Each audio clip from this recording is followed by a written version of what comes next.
Hello and welcome to China, where 40 teams from 14 countries have already booked their tickets to this summer's World Championships in Tokyo. We're in Guangzhou on the Pearl River in southern China, a home to nearly 20 million people, thousands of whom have gathered here to watch a night of thrills and some inevitable spills in the Changney Stadium. There are 30 more places at the World Championships up for grabs, as well as coveted World Athletics Relays titles and healthy cash pots as well. Some teams are sitting comfortably, but others will be fidgeting nervously in the second and maybe final chance saloon. Hello, it's day 2 of the World Athletics Relays. Guangzhou 25, welcome to our live coverage from the Changney Stadium over the course of the next 3 hours or so, in the company of myself, Chris Temple, alongside Jess Silver. The weather is much more favourable. If you were watching last night, you'll have seen a very wet track. We've had a bone-dry day here in China, thankfully, so conditions are near on perfect. Obviously, a bit of high humidity here, which can cause some difficulties for the 4x400 athletes, and that is the timetable with which we will be progressing through. The finals are those who qualified for Tokyo yesterday, and round 2 that you just saw there are those who will have another go at qualifying for the World Championships. And we get straight into it with the mixed 4x100 meters relay final. We're meeting the teams out of the gate. There are 8 of them lining up, and we'll meet them first of all from the inside. One of the time qualifiers from yesterday, Belgium, in this brand new event, the mixed 4x100 meters. This is an event where there are not qualification places up for grabs in Tokyo. This will be in the World Athletics Ultimate Championship as China get a huge roar from a big crowd here in the Changney Stadium, and they will be looking to set the tone. We will see China in our last event, our last final of the evening as well. Lane 4 in this mixed 4x100 meters will be France, who are running the same team as they ran yesterday. We'll run you through all the individual names when the athletes get to the lanes very shortly. Lane 5 is Italy, who have changed their team quite significantly from yesterday's heats. And if you are new to the mixed 4x100 meters, the running order for this is woman, woman, man, man. Slightly different. There have been changes too to the Canada team from that which partook yesterday.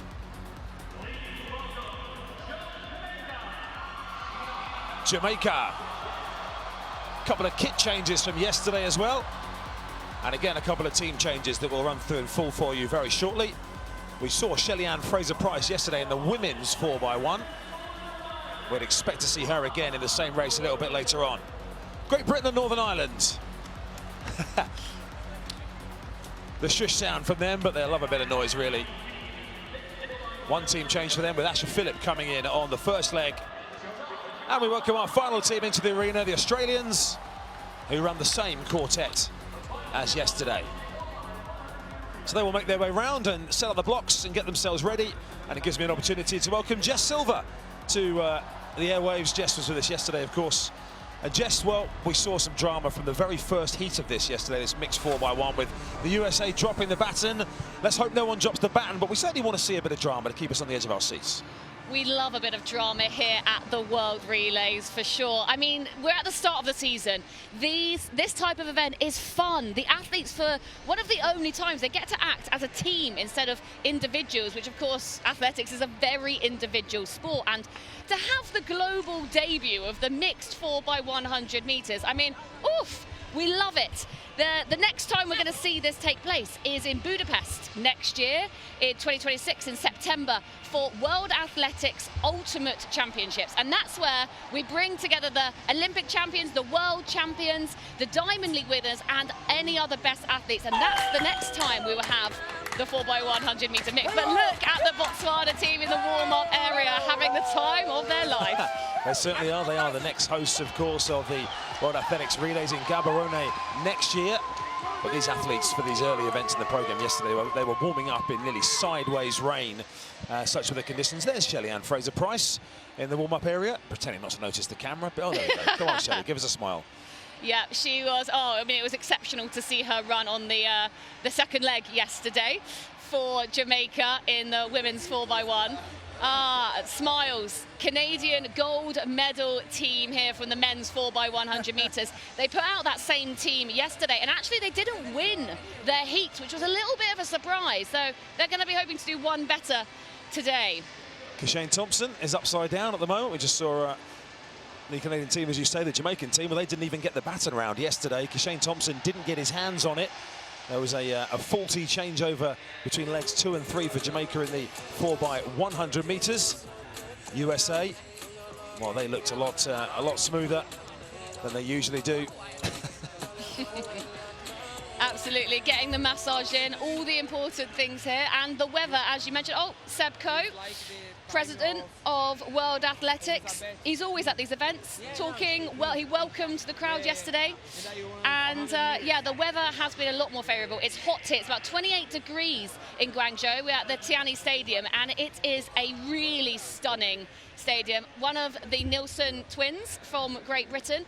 They'll be a little bit disappointed with their performance yesterday in the women's 4x4. They will be looking for qualification today for the World Champs in Tokyo. And that's what it's all about. It's the last chance for some of these athletes to get that qualification, and it's a bit nerve-wracking. We saw Charlie Dobson, who's just disappearing out the left of the shoulder, have a bit of bumping and barging yesterday in the men's 4x4. Sam Lump, the debutant, who ran well yesterday as well for Great Britain in the mixed 4x4, and there is one of the Chinese team practicing that will be carrying the hopes of this big crowd in Guangzhou. Bigger crowd than last night already. I think the weather and the fact it's Sundays probably had something to do with that as well. Yeah, we've got about 15,000 in the house tonight, and the atmosphere last night was really special, and we're going to be expecting exactly the same tonight here in Guangzhou for the World Athletics World Relays 2025. Beautiful evening here in Guangzhou. Welcome to the coverage of day 2 here at the World Athletics Relays. Let's meet the teams then from the outside. Australia have Olivia Dodds on the first leg. As I mentioned a moment ago, this is the same team that ran in this event yesterday. Carla Bull will run the second leg. She'll be handing on to Connor Bond in that crucial woman-to-man changeover, legs 2 to 3, and Josiah John will bring them home. Lane 8, Great Britain and Northern Ireland. They have 3 of the same team, but Asha Phillip, who ran in the women's 4x1 yesterday, will lead them off. To Kisiwa Mensah on her debut for the senior GB team. Jeriel Quenu will run leg 3, and Joe Ferguson, we saw nearly close down the Jamaicans yesterday. He'll be up against a different Jamaican opponent this time. Jamaica have made a couple of changes to their team. Serena Cole, the 20-year-old, comes in here on the opening leg. Crystal Slowly will continue on lane 2, as will Javari Thomas, on leg 2, I should say. Javari Thomas on the third leg. And they brought in Brian Lavelle on the anchor leg to replace Rashid Foster, who held off Joe Ferguson yesterday. Canada, they've bolstered their team today. Both women have changed. Sadie McCreath coming in on the opening leg, and Marie-Eloise Leclerc on the second. Both male athletes continue in the team, Asamoah and Ajibi to run the anchor. Italy, well, they only retain one of the team that ran yesterday. That will be Gaia Bertello on the second leg. Melon to open up for them. There is Bertello to run the back straight, handing on to Roberto Regali. And then they bring in Stephen Awour-Bafour on the anchor.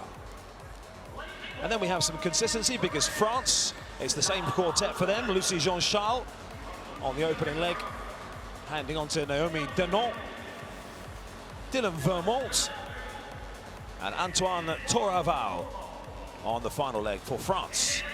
Stand by. China are in the house. Same 4 as yesterday.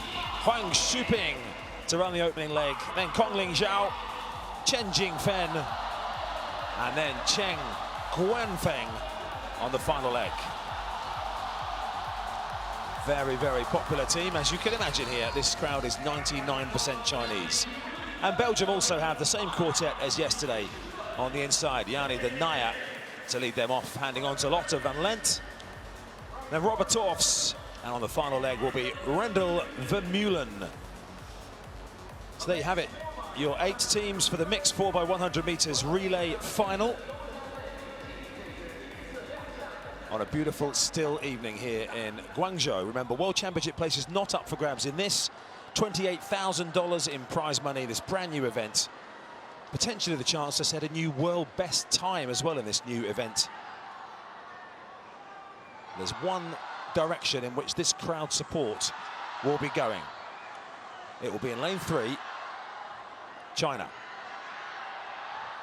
Canada strong, with McCreath coming in there, handing on to Leclerc, 2 of their leading female sprinters.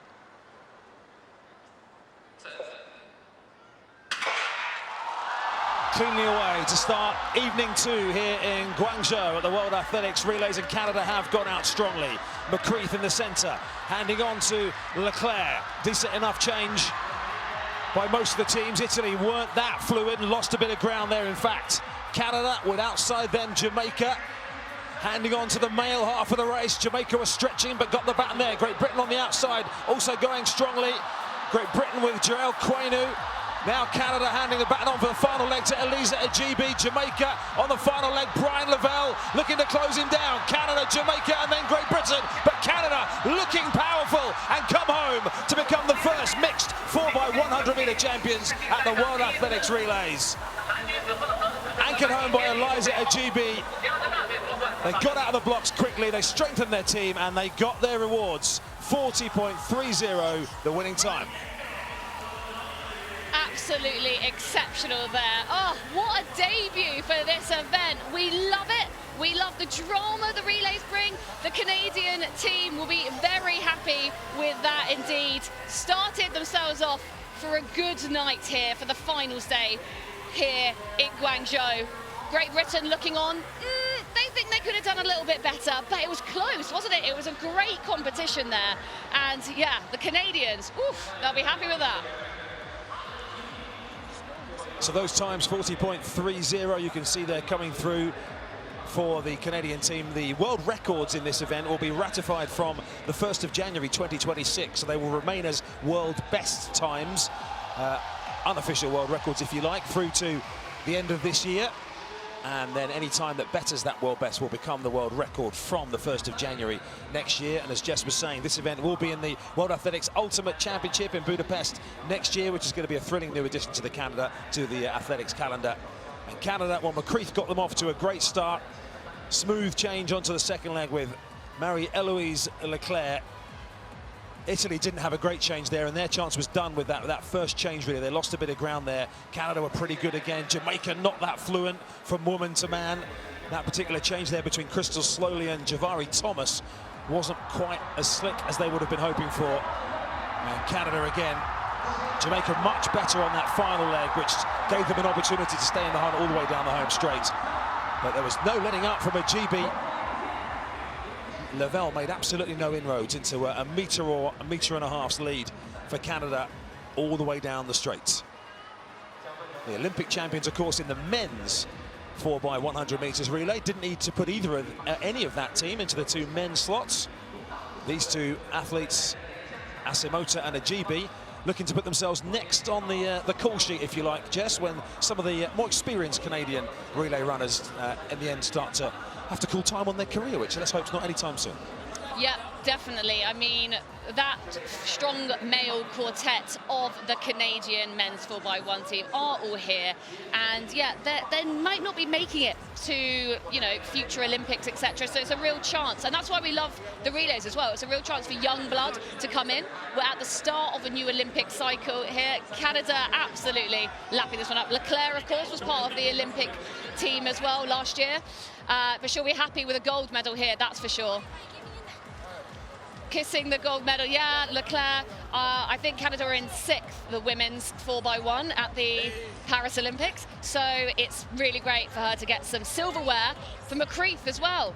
Jamaica, they didn't necessarily have the strongest day here at the World Athletics World Relays yesterday. They didn't really get going in some of the events. And so for them to start off day 2 with a silver medal, it's going to boost some confidence for them. Yeah, they only qualified their women's 4x1 team through to Tokyo yesterday, Jamaica. That was a disappointing day. Disappointing day. Great Britain, one of the teams to qualify 4 teams through yesterday. Canada, they got 3 teams through to Tokyo yesterday, both of the 4x1s. So I guess it shouldn't be a surprise that their mixed 4x1 have also come out on top as well. And they become the inaugural champions. In case you're thinking, well, where are the USA? Well, yesterday their baton change went wrong from legs 2 to 3, and that is why they were not in this World Athletics Relays final. There was a B final which took place to give the opportunity for some of the teams to run a second race, if you like. That was staged unofficially before we came on the air, and the USA did get the baton round successfully in that one. But Canada celebrating, and the first athletes to have the World Athletics Relays gold medals around their neck here in Guangzhou. And don't they look nice indeed? Well, that was the mixed 4x100 metre final, and we move on to the mixed 4x400 metre final. But let's have a look at those legs, shall we? Just how fast were they? Well, Australia had the fastest first leg. There we go. Just reordering that overall time split. These, of course, are interesting because actually they don't all run the same distance necessarily. So actually the 4x1 splits, and wait till you see the comparison on leg 4 coming up between Canada and Jamaica, by the way. Look at that, just 3/100ths of a second between those efforts. So they take the baton at different points in the changeover zone. So actually 4x1 splits, while they're interesting, don't tell us quite as much sometimes as 4x4 splits. Yeah, well, here we go then. Mixed 4x400 metres. In the outside lane, it is China in lane 9. Liang, Mo, Zhang and Liu will run for them. There we go. There they are waiting in the pen. In lane 8, we have Spain. They are the favourites for this one, led out by David Garcia, followed by Aveles, Garcia and Hervas. Lane 7, Germany, the other favourites for this one. Sanders will lead them out, followed by Martin, then Agiekum, and brought home by Lacombe. Switzerland in lane 6, Petrucciani will lead them out, followed by Vernley, Spitz, and Farr.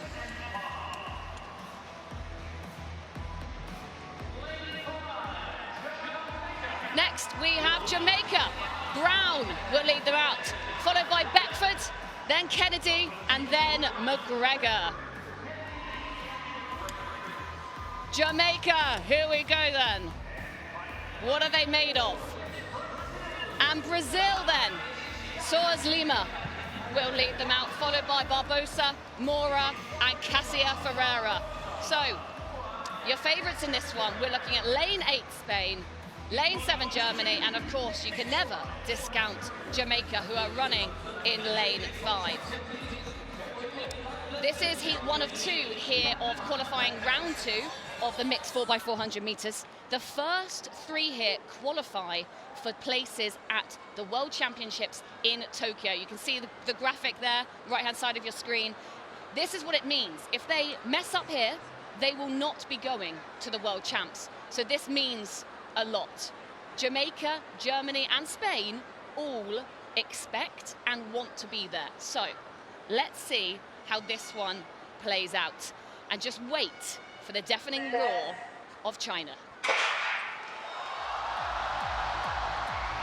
And we are off. And look at that. Storming down the back straight, China, but Jamaica having a very good first leg. That is Brown of Jamaica, but also on the inside, Switzerland having a very strong leg. That's Petrucciani, and they all stay in lanes until the second leg here, where we eventually break into from the stagger. But coming down the home straight, China having an absolute stormer, I must say. Then Germany coming in next, but this is pretty even. Very good running from China here as they pass over. Good man, woman, and China might have the lead, followed closely by Spain. And the German athlete now on leg 2 is making up some serious ground, but absolutely astounding stuff from China there. What a first 400 metres. And now those cones signify the break and stagger, and we'll really say where we're at. But China out in front. That is Mo from China leading the field in this heat 1 of 2 of the mixed 4x400 metres. In second place, I think that's Germany there, or Spain. Spain followed by Germany, and in 4th place, that is Jamaica. Beckford of Jamaica. Is she going to come around the inside or the outside? As Mo, she just starts to falter there as a Spanish athlete overtakes. Oh my goodness, it's so close going into this third leg, but it's going to be Germany who just about take the lead. We move back onto a male leg, and Emil Adjikun has the baton, but China sneaking up the inside, and the crowd go wild as Zhang Qining takes the baton for them. But Germany settle down back into the lead with Emil Adjikun from China. Spain in third position with Samuel Garcia, vastly experienced runner, and Jamaica with Delano Kennedy down the back straight. Those four are away at the moment. 3 automatic places in the World Championships in Tokyo. And the 4 leading group are away from the rest at the moment. China, you understand the fact they go out a little bit hard, roared on by this crowd, but it's Germany from Spain, China, and now Jamaica finishing strongly. Germany have Jana Lackner coming on the final leg. Bianca Hervas for Spain, and Jamaica have Renisha McGregor, very experienced. Onto the final leg we go. And here we go. It is the women who bring this home, and listen to that roar. It is Germany, Lackner for Germany out in front, Hervas for Spain in second. They're having an exceptional meet so far. Jamaica in third, and look at Li from China, absolutely storming, the ribbons in her hair flowing behind, the sound of the crowd here spurring her on, and she's going a superhuman effort past Jamaica. Absolutely exceptional. Can she keep this up? It's currently Germany 1, Spain 2, China 3, and Jamaica 4. The top 3 qualify for World Championships in Tokyo. Who's it going to be? Germany just in lead, Spain overtaken, Hervas down the home straight, and China, here comes Liu. Is she going to take second spot? It's going to be Spain for the win. Who's going to have it? Who's going to have it? Oh my goodness, wow, that is a photo finish. It will either be Germany or China who took the second place, but they will both be going to the Tokyo World Champs later this year, and Jamaica miss out in 4th place. What a start, and look at what it means to the Spanish team. They are having the meet of their lives. National record set yesterday, winning already tonight. Look at that confirmation. China are going to the World Champs. Well, it was loud enough when they got introduced on the start line, but the roofs that we do have on parts of the stadium here were creaking on their foundations as China came down the home straight there. Brooks for third place. They've run another national record. Spain have run a national record again. As you say, Jess, what a championships they are having. Spain had a great day yesterday, qualifying a couple of teams through and getting through to the mixed final as well. But Jamaica, mixed 4x4, it will not be here for them. Remember, there are 2 places available in every single event in terms of the world top list. So that's basically the standings across the year, and that will be decided at the end of August. So there are still a chance, but that is leaving it really to the gods and hoping that you can put things together later on in the year. But China, well, it's the perfect start from a home point of view to this evening. Yeah, they really set this stadium alight. I mean, they were running out of their skins there. Look at this from Mo. It really was exceptional. And Spain, I mean, they're having such an outstanding championships. This is the first exchange. A lot easier than a 4x1 exchange, I must say. Germany there just trying to barge out the way of Garcia from Spain, but China on the inside line, arms pumping, and Jamaica, they just didn't have enough in the tank. We look at, this was the final exchange. The women bring it home in the mixed 4x4. Germany were out in front, but they couldn't maintain that lead. I'd love to see a photo finish between Spain and Germany. Our screens say that Germany just took it, but it was mighty close. But it doesn't really matter because they're both going to the World Champs in Tokyo, and that's what really matters here. And it matters a lot to China. They are hosting the World Champs in 2027 in Beijing, and so to have exceptional performances here really bolsters athletics. And look at the determination, the grimace, the ecstasy on the faces of these athletes. Hervas, I mean, they are just running on fumes. My goodness, I would love to be a Spanish athlete tonight. Well, if that's fumes, I'd like some of those fumes, because she's had a wide smile across her face. In the background, you could see Liu, imagine carrying the weight of the nation, a nation as big as China. You can see the relief here on the face of the Chinese athletes. So that's heat 1 done. There is another one to come. There are 2 heats of every single one of these round 2 World Championship qualifying events, and a second chance for these athletes to get themselves through. And those who got through yesterday, the World Athletics Relays final, they're up for $40,000 in prize money, as well as seedings for the lanes as well. Spain national record confirmation for them. And that is 3 teams qualified for Tokyo for them. The women's 4x1, the women's 4x4, and the mixed 4x4 for Spain. All through, so 3 out of 5 teams. Nobody's got a clean sweep of 5 out of 5 yet through to Tokyo. China now have 2. Their men's 4x4 yesterday, joined by the mixed 4x4 today. And Germany, they now have 4 of their 5 teams qualified for Tokyo as their mixed 4x4 joined both 4x1s and the women's 4x4 from yesterday.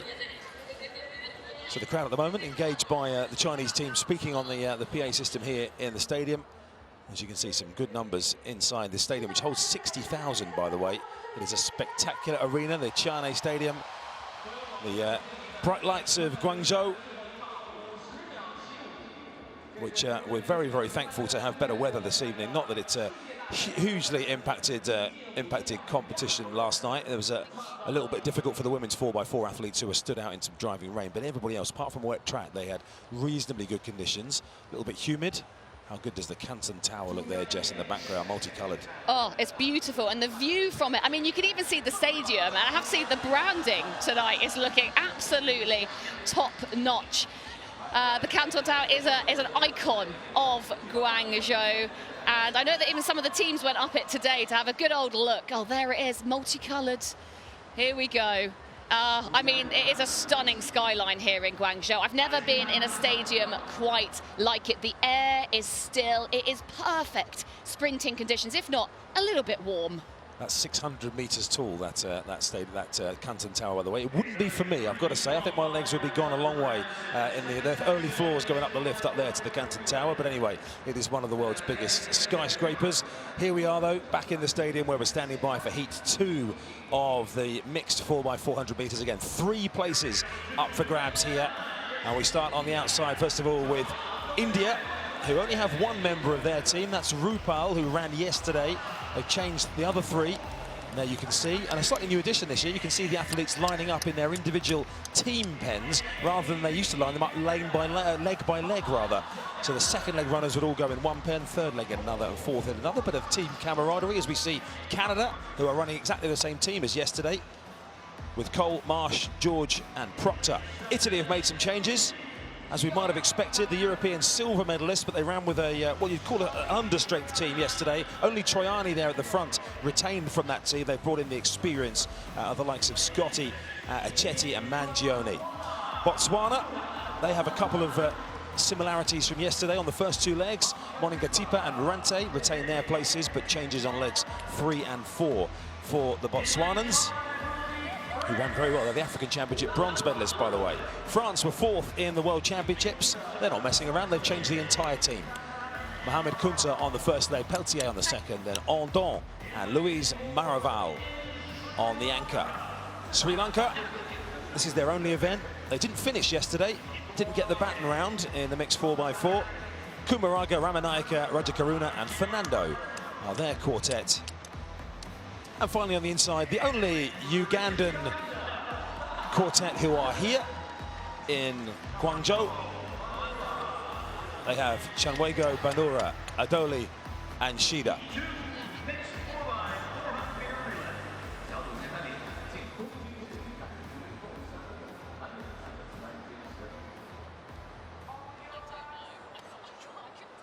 So standing by then for Heat 2 of the mixed 4x400 meters relay, with 3 automatic places up for grabs in the World Championships. And there are no consolation prizes. You've got to get the job done here, or you're relying on the world rankings later in the year. Top 3 qualify.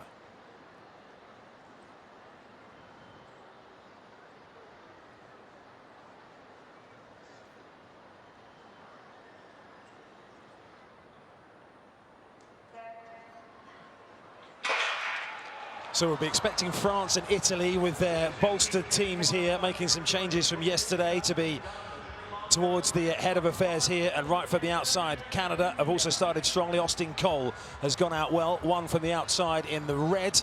Also Botswana right in the centre in the light blue through Mongantipa have also gone blazing through this first 200 metres. The three bend stagger, of course, in these 4x400 metres, so the first bend is run in lanes for the second leg runners as well. They'll break, as we just saw on the back straight. So Austin Cole went out hard. It's just paying the price a little bit for that in the home straight. Botswana have stuck to their work pretty well. France and Italy are coming through strongly at the end of this leg as well. And in fact, we're pretty even in the outside 5 lanes there. Look at that, almost a sink handover between all 5 there as we see the second leg runners heading out. And it's Fanny Peltier on the inside for France in lane 5, who just will get to the break with the stagger unwinding in her favour. Ranti for Botswana. Italy on the second leg have Virginia Troiani just battling with the Canadian Alyssa Marsh to get across. In fact, it's Gale on the second leg for them. Coming across, that's a late team change from what we had written down here. Lauren Gale on the second leg for Canada. So Italy out front. From Canada, from France, India in 4th position, Botswana, and then Uganda and Sri Lanka at the back of the field at the moment. So this field is much more stretched out, coming down to this change onto the third leg. Italy leading from Canada. France are finishing the leg strongly as well as we move on to the third. Oh, very close changeovers there. And look at Ondon from France, out with intent, absolutely. Storming around their first bend. It is Italy 1, Canada 2, France 3. That is George for Canada, just storming around the outside of Assetti. Assetti, a very experienced runner, was part of the Olympic Italian team. Look at that, look at those arms go round this second bend. And George from Canada having an absolutely astonishing run here. And France, Ondon is not going to be left behind. Here they come, the 3 men charging down the home straight as we go to the final changeover. It might be Italy that comes out on. It's just tying up. Assetti, can he hold it as they pass over basically in unison? Well, they know that there are 3 places up for grabs here, so there will be a bit of pride here. India aren't quite out of the mix yet in 4th position. They have now Subha Venkatesan on the final leg, but those 3 are away at the moment. And now it's the World Athletics Relays title, the gold medals and the prize money that is up for grabs between those 3. Mangione for Italy, out front Louise Maraval for France, and Canada in 3rd position, and India just closing that gap now. Remember, 3 places at the World Championships, and India have run a terrific first 250. Is there anything left in the tank for Venkatesan in the home straight, trying to close down on Canada and trying to close down on Shearer in 3rd position, but it's Italy and France and Canada who are holding it at the minute and are ready to stamp their passports and head off to Tokyo. And the strength prevails there. The strongest teams on paper have executed to perfection. France, Italy, Canada on the way to the World Championships. Yep, no trouble for them there. Job done. Pretty nerve-wracking on day 1 of the World Relays when you don't qualify, and all the pressure comes down to this. That just sums up what 400 metres can do for you. But yep, Canada, they didn't win this one, but still very solid. Their mixed 4x400 metre team are going to the Tokyo World Champs. Italy, really strong from them, really led it from the off, and France, they held on to take that 2nd place. Happy, happy, happy. And now it won't necessarily be these athletes exactly that go to the World Champs. It's a team that goes, and they have qualified the Italian 4x400 metre team for Tokyo. Hopefully some of these athletes will be in that. Scotty, he was part of the Italian Olympic Paris team in the men's 4x100, and oh look, he's not up for it. He's not up for it. He's had enough. Ondon though, brilliant leg from him, really was, to secure 2nd place at a season's best. Well, there is some, all of these heats, by the way, were redrawn midway through the afternoon. So the athletes all had their the lane lineups changed late in the day. And the Canadian team that have ended up running are 2 athletes different from the team that is on the computer in front of us here. Because we had Diana Proctor and Alyssa Marsh lined up as the Canadian athletes. And obviously, as you could see there, it was Lauren Gale and Zoe Shearer who ended up running. So apologies to the family of either of those athletes that we might have misidentified, but the list in front of us wasn't correct. Anyway, the job was done. and that is a good performance from those. And for Canada, that is 4 out of 5 teams now who are through to Tokyo, the mixed becoming their 4th. And for Italy, that is now 3 of their 5 teams through. And of course, the teams that aren't through have another opportunity here today. Who will be the first nation, I wonder, Jess, to keep a clean sweep of 5 out of 5, get all of their teams through to the World Championships? That, of course, is what they've come for. Well, let's wait and see. But I mean, commentators curse. Well, maybe no one. We'll wait and see. We'll wait and see. Well, there's a few who can't. Obviously, there's a few who can't. Yeah. Jamaica can't. They can't get there soon now because they've had, well, they had a lot to do anyway. But you can just see that France, they brought in all of their big hitters there. Italy did the same. And the World Athletics Relays is all about giving other athletes a chance. And you know, there's a lot of 19, 20, 21-year-olds here who are going to be the next stars, either individually or in relays of the years to come. But these athletes here that you're seeing on screen, the Mangionis and the Maravals, have experienced Olympics, European Championships in their home nations in the space of those two at the front there, even last year. The Olympics in Paris, of course, and the Rome European Championships.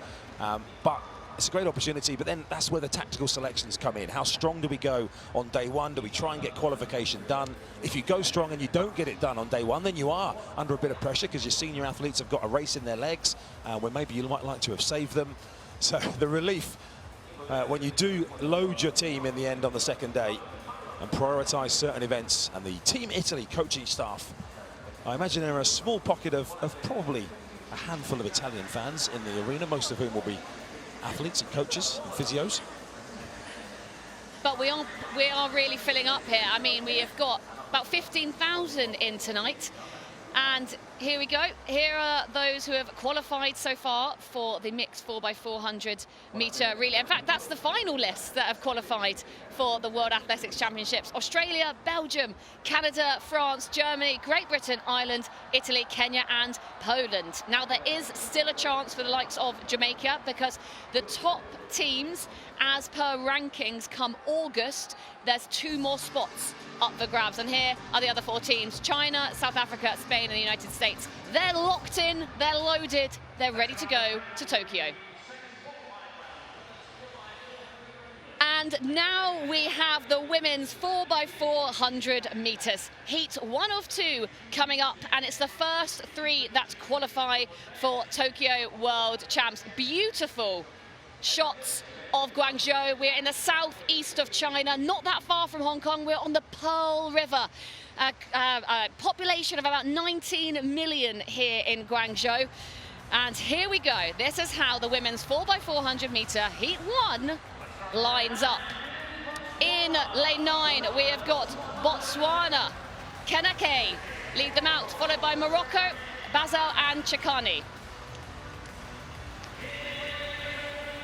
Kenya, lane 8.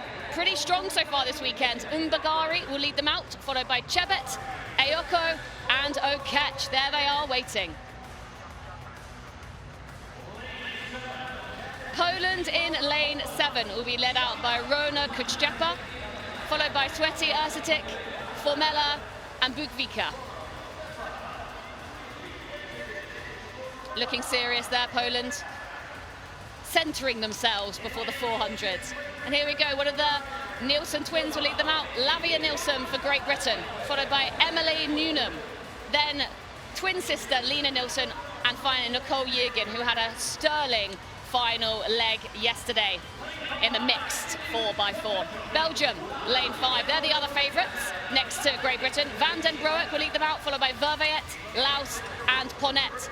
Ponnet was featured at the Paris Olympics, very prominent athlete for Belgium. And finally, Brazil on the inside. We have Debassi leading them out, followed by Marino. Then Dos Santos, Barreto and Lima will anchor the Brazilian team home. Well, Great Britain will be really wanting this one. They'll be bitterly disappointed with not having qualified yesterday. Can they do the job today? Let's wait and see. Belgium in lane 5 there, and Great Britain in lane 6. They're the favourites. They're the ones that expect to go through. But in relays, doesn't always work out like that.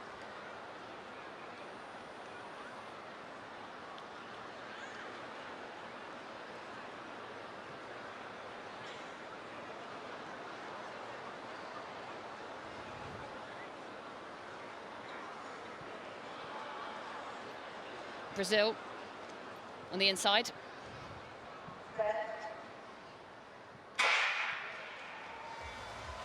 And we are off clearly, and Nielsen has got a good start there. Experienced 400-meter, experienced relay runner. She's running well down the back straight. There she is, right-hand side of your screen, chasing down Poland, who's outside of her in lane 7. Botswana on the left of your screen in lane 9, going well also. But Great Britain probably just has the edge. But look at Brazil on the right-hand side of your screen. They're running in lane 4. This is a very solid run from Dabasi. And it goes woman, man in the mix, but we are in the women's 4x400 now. So we're just going to go straight to a changeover, a stagger changeover here for this first one, and then the stagger unwinds, and it's Poland who will be coming in first in lane 7. Yeah, followed very closely by Great Britain as the second leg runners take off. Belgium, Great Britain, Poland, all very evenly matched here, but oh goodness me, look at that from Verweyck from Belgium, absolutely taking the lead here. Those cones signify the break of the stagger, and that is Belgium in 1, Great Britain in 2, Poland in 3, and Kenya in hot pursuit in 4th place. They're going to come round the bend here into the home straight. The other runners are just getting ready. Oh, a real tussle going on there. Great Britain on the outside coming through to take the lead. Sterling run there, absolutely, from Emily Newman. She's going to try and hold that position, make sure she's in first place as they pass over. It's Great Britain 1. It's going to be Poland handing over in 2nd and Belgium 3, but there's not much in it.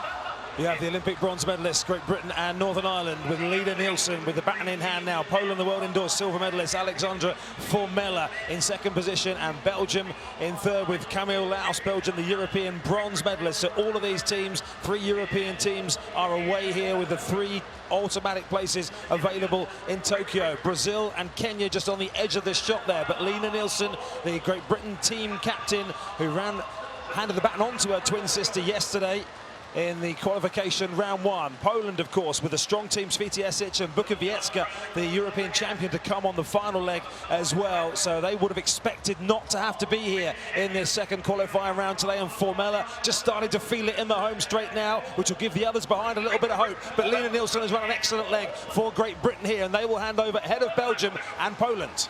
And it goes to Nicole Yergin of Great Britain on the anchor leg. She ran expertly yesterday. Can she repeat it here now? They are the Olympic bronze medalists. They would have been disappointed with yesterday's performance. Can they get it in the bag today? But Yergin is being absolutely chased down by Ponette of Belgium there. And Poland are not far behind. They streak it down the back straight. Yergin, she can't quite see. Is she going to look behind her? And Brazil, they're in 5th place, with Kenya just overtaking into 4th. Remember, it's the first 3 that qualify for Tokyo. Great Britain, 120 metres to go as we come down the home straight. It is Nicole Yergin in the lead. Ponette is not going to let her have it all her own way. My goodness, Ponette is coming up on her. Can Nicole Yergin hold this? It's going to be so close, and Poland's coming through as well. Who's going to have it on the line? Is it going to be Great Britain? Oh, just about, I think. Goodness me, Great Britain take it. Belgium in 2nd and Poland in 3rd. Doesn't quite matter where they finish, except for bragging rights, but they are all going to Tokyo. Nicole Yergin looks about as cool as she did yesterday when she led the mixed team home to qualify, and Poland, as I mentioned, would not have wanted to have to come back and do this all again with the team that they had out. But Natalia Bukowiecka, the European champion, who thankfully has come back with some injury issues in the winter, to full fitness, bringing them home in that 3rd position, and Belgium, as you say, getting over the line ahead of them as well. Yeah, Belgium, they were 7th at the Olympics, so that is a really great run from them. They pushed Great Britain all the way. That was very strong indeed. And yeah, what a race! What an evening of activity we have got going on. And that is Great Britain's full house, by the way. That is 5 ding, ding, ding. out of 5 teams through. Women's 4x4 was the one that missed out yesterday, and they are through. So that is the full complement for Great Britain. No wonder they are smiling. For Poland, that is their 3rd team out of 5 that has qualified for Tokyo. And for Belgium, that is also now 3 for them as well. But a size of relief there. You definitely don't want to be the one team from your country that goes home without that place secured, do you? No, and they were not looking that happy yesterday, I can tell you. We're going to get some slow-mos here of some of that action. But Great Britain They did what they needed to do. They executed it expertly. And there we go, that is the first exchange there into Newnham. And it was very evenly run between Great Britain, Belgium and Poland all the way around, as we expected it to be, really. But these things, they don't always go to plan. Here we go. This was the second exchange onto the third leg. The Nielsen twins absolutely doing a job here. Brilliant run from Laus there from Belgium, really exceptional. She made up so much ground on that third leg, on that final 20 meters or so. And here they are. This is the photo finish we want to look at. Yergin just straining somewhat. Ponnet looking pretty relaxed, and Poland just making up inch by inch. But yeah, I wouldn't call it comfortable, but it was definitely a Great Britain 1, Belgium 2 and Poland 3. They would have enjoyed that. They certainly will. She just had to work that little bit harder, Nicole Yergin, yesterday than she might have done. She wouldn't have known, of course. She will have used the big screen, which is in advance of the runners beyond the finish line as they're coming down the home straight. So they can use that as a wing mirror as well. So she'll have seen that 3 of them were away there and gone. And it was merely for the bragging rights, the seeding points, the world ranking points, all the things that can make an impact as the GB team see themselves on the big screen here. And that 3:24.46, there was a national record, by the way, further down the field for Kenya. In fact, I was going to say that there was a national record, and as I look down at the computer for the next time, it's now got disqualified against Kenya. So we'll try and work out why. You don't get many disqualifications in a 4x4. But there's obviously some kind of issue with potentially the changeover order there. That's one of the usual falling points for teams when they start shuffling around in the takeover order. Anyway, we'll confirm any news on that, but Kenya at the moment showing as disqualified. That means that will nullify their national record that they had just set. And a couple of their athletes had run 2 legs yesterday as well there. Mercy Chebet was definitely one of them. That's the site in the Tiana Stadium here in Guangzhou. Home straight is pretty packed away to the left, as you can see. And they are waiting. They've already seen China book their second spot in the World Championships. And they'll be getting ready to wave those Chinese flags as well, because we have China coming up in this heat. The second of the heats, chasing 3 spots in the women's 4x400 meters. Welcome if you're joining us. Our coverage here from Guangzhou as we see Sophie Becker of Ireland getting herself ready in a changed Irish team. They've, again, bolstered their team, having not qualified in the women's yesterday, but they did qualify in the mixed. I'll give you that full lineup. You might see at the top of your picture there in lane 8. Lane 8 is empty. That is Jamaica, who, of course, had some injury and availability problems yesterday. So those Jamaican fans will have nothing to watch in this particular round in terms of their own team watching. They'll appreciate the talents of everybody else. But we saw a strange run from Jadine Williams and the Jamaican team yesterday. There were talk of some unavailabilities. A couple of their athletes hadn't made it here. And as a result of that, we have an empty lane here for Jamaica in the women's 4x400 meters. So let's meet the rest of the teams then from the outside. Beautiful sight here at Tiana Stadium.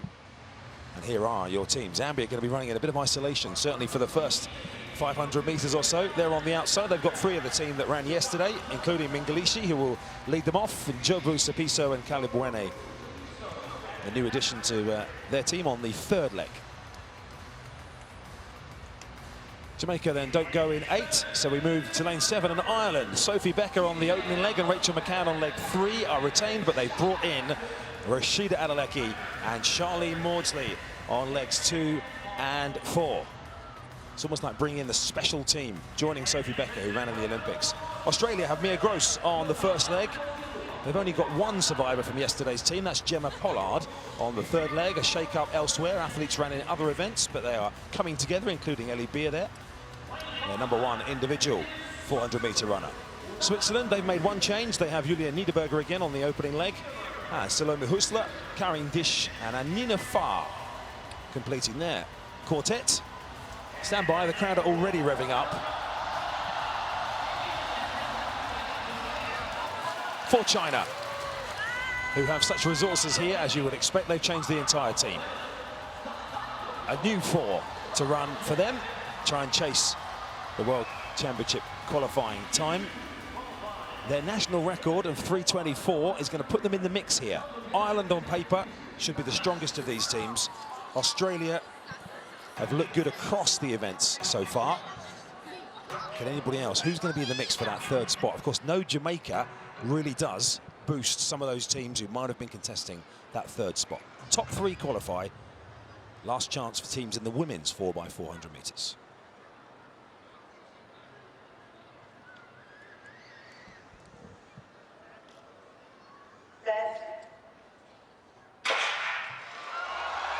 Well, the Irish team set the fastest ever 4th place finish time at the Olympic Games, and we were just edged out in this event. They ran a national record, and there is Sophie Becker, who, as we mentioned yesterday, actually found out she'd run with a stress fracture of the foot during the Olympic Games, but has often been a successful first leg runner for them. They've got a lot of open space ahead of them, and they have almost taken that empty lane stagger out of Zambia. Right on the outside, Australia have got Ireland as a target on their outside here, but it's Sophie Becker of Ireland who's out in the lead. Mia Gross of Australia just coming into picture there into the home straight, trying to stick to her tail. Pretty even on the inside lanes between Switzerland and China as well.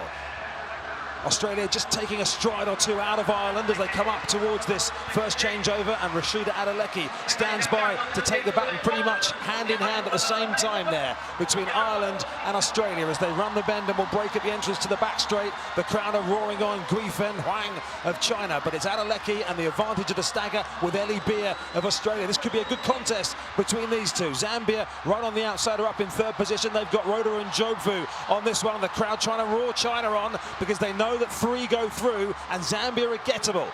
Adeleke, with 200 meters of her leg remaining, moves across and ahead of Ellie Beer of Australia, who haven't qualified, by the way, since 1999 for the World Championships in this event, but they're well placed at the moment in this World Championship qualification round 2. As Beer works hard to stay with Adeleke. It's been a good battle, as we predicted it would be, between those two all the way around. It's really hotting up behind. That's the battle between 4th and 5th at the moment, China and Switzerland, as Ireland take the lead with Rachel McCann. McCann does have it, and there it goes, Zambia and China, and you can hear China absolutely chasing after Zambia, who is the top 3, but it is Ireland in the lead. McCann and Australia, it's Pollard chasing her down. Ireland would have been disappointed not to have qualified yesterday, so they will be absolutely gunning for this one. McCann down the back straight, and absolute drama going on behind. It is so close for 3rd. China are just overtaking Zambia, and that's what that roar was. Oh my goodness, China move into 3rd place. That is a World Champs Tokyo spot, but Switzerland, do not discount them. But here we go, at the front of the race, it's Ireland, McCann, but look at this acceleration here from Australia. Goodness me, Pollard pulling it out there in the last few meters, hands over to the final leg. This could be a deafening 400 meters with China moving up into a world qualifying spot at the moment in 3rd position. They're going to have challenges on behind by Switzerland and Zambia, but the crowd aren't even looking, the rest of the Chinese crowd, about what's happening up front between Australia and Ireland, because they are away and gone. Look at that gap, and China opening up a gap of 5 meters on Switzerland. Zambia's race is over, but it's Zukic and Maudsley who will battle this one out for the victory in this final heat. Their place in Tokyo is secure as Maudsley prepares to make her move. Lian for China, though, is fighting to hold off Switzerland. There's going to be an almighty roar coming down the home straight very shortly. It's Maudsley out front for Ireland, and Australia, Alana Jukic, confirming their places in Tokyo. But Lian now challenged by Fire of Switzerland.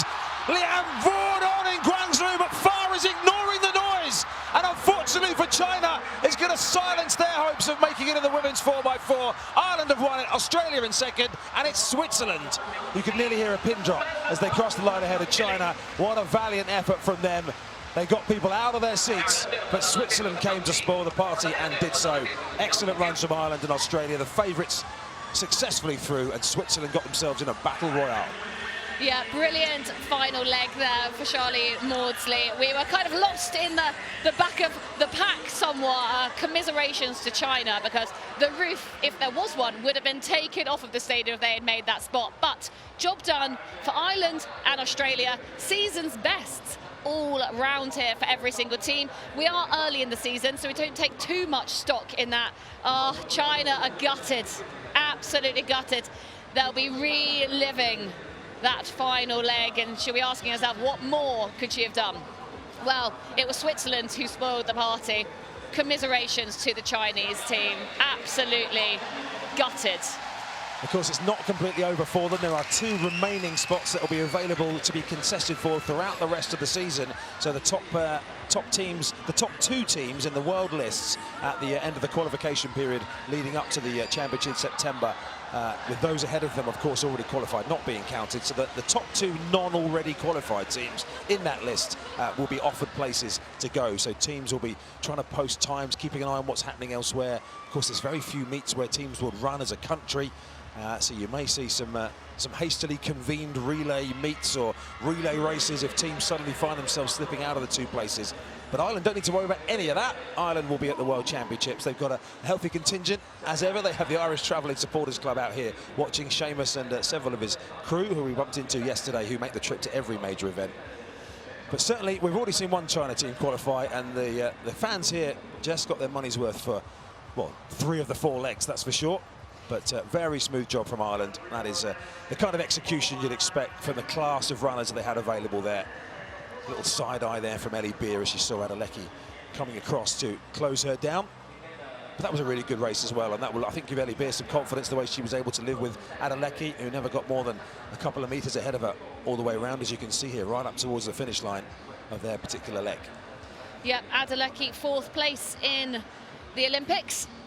Exceptional runner, having another very good season so far. We've just got the splits in, actually. Charlene Maudsley, 50.01 on the anchor leg for Ireland there, which is absolutely outstanding. Nobody breaking 50 seconds. There were also impressive splits. Adeleke, 50.3. Ellie Beer, 50.7 for Australia. Those are the only athletes to post splits in the 50s. But Charlene Maudsley, 50.01 on the back of a similarly good leg yesterday in the mixed 4x4 as well.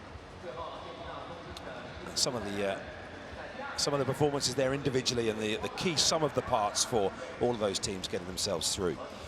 So we still have the round 2 of the World Championship qualifying to come in both the men's and the women's 4x100 metres. Next up will be the men's 4x400 metres, and then of course we get into the closing events, which will be the 5 World Athletics Relays finals, where it's all glory, ranking points, cash and medals up for grabs. But 3 more events still to decide who takes the final spots in Tokyo to complete a full list of 14 qualifiers for the World Championships in each event here, making a total of 70 across the 2 days.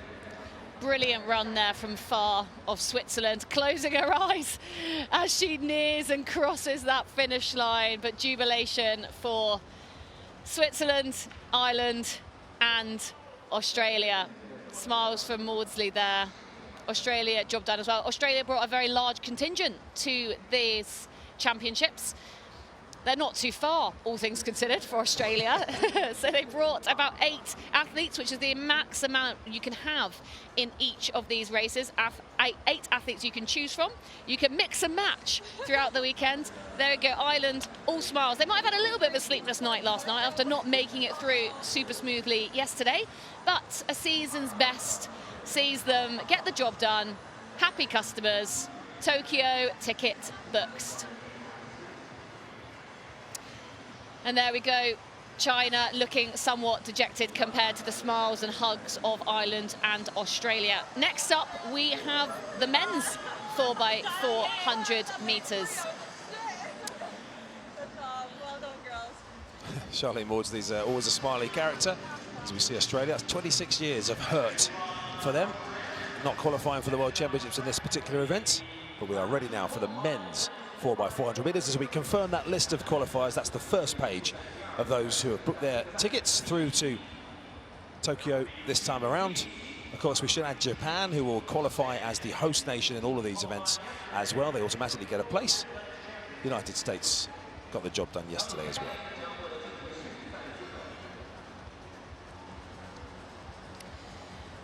And it's dark here in Guangzhou in southeastern China. That is the Canton Tower looking over this event as we head into the men's 4x400 metres, heat 1 of 2. In the outside lane, we've got Poland, led off by Shved, then Karolewski, Jashinsky and Rezhetinegak. Lane 8, we have Brazil, Lemes da Silva will have the first leg. Carvalho, Oliveira and Lima follow him. Then we've got the Netherlands. FIFA's Omala, Schmidt and Klein-Icking. Netherlands will be wanting to qualify here. Brazil, Netherlands and Jamaica are the favourites in this one, and you can't discount Italy in lane 6. Bianciardi, Benatti, Rossi and Raimondi. Lane 5 then hasn't been Jamaica's night so far, but McDonald would lead them out. You can hear some shouts around here. Francis second leg, Barnes third and Roden fourth. India, they don't have loads of teams here, but they have loads of passion. Kumar will lead out this Indian quartet, followed by experienced Chowdhury on the second leg, then Tekanali, Saji, and finally Joseph. Zimbabwe towards the inside lane 3. Mawishi, Leaford, Taffa and Hove. What can they do from the inside? And then neighbours, lane 2. Inside lane, Ndawi, Suma, Mendy and Diouf. 8 teams contest this men's 4x400 metres heat 1. The first 3 will qualify for those World Championship places in Tokyo this September. So the pressure is on. Who will cope with it best and book their ticket to Tokyo?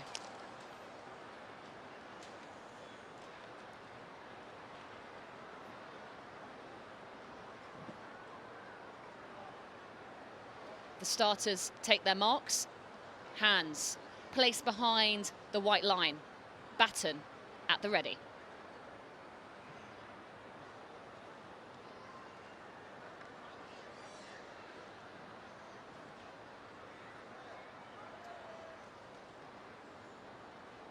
Look around, seeing what we're waiting for.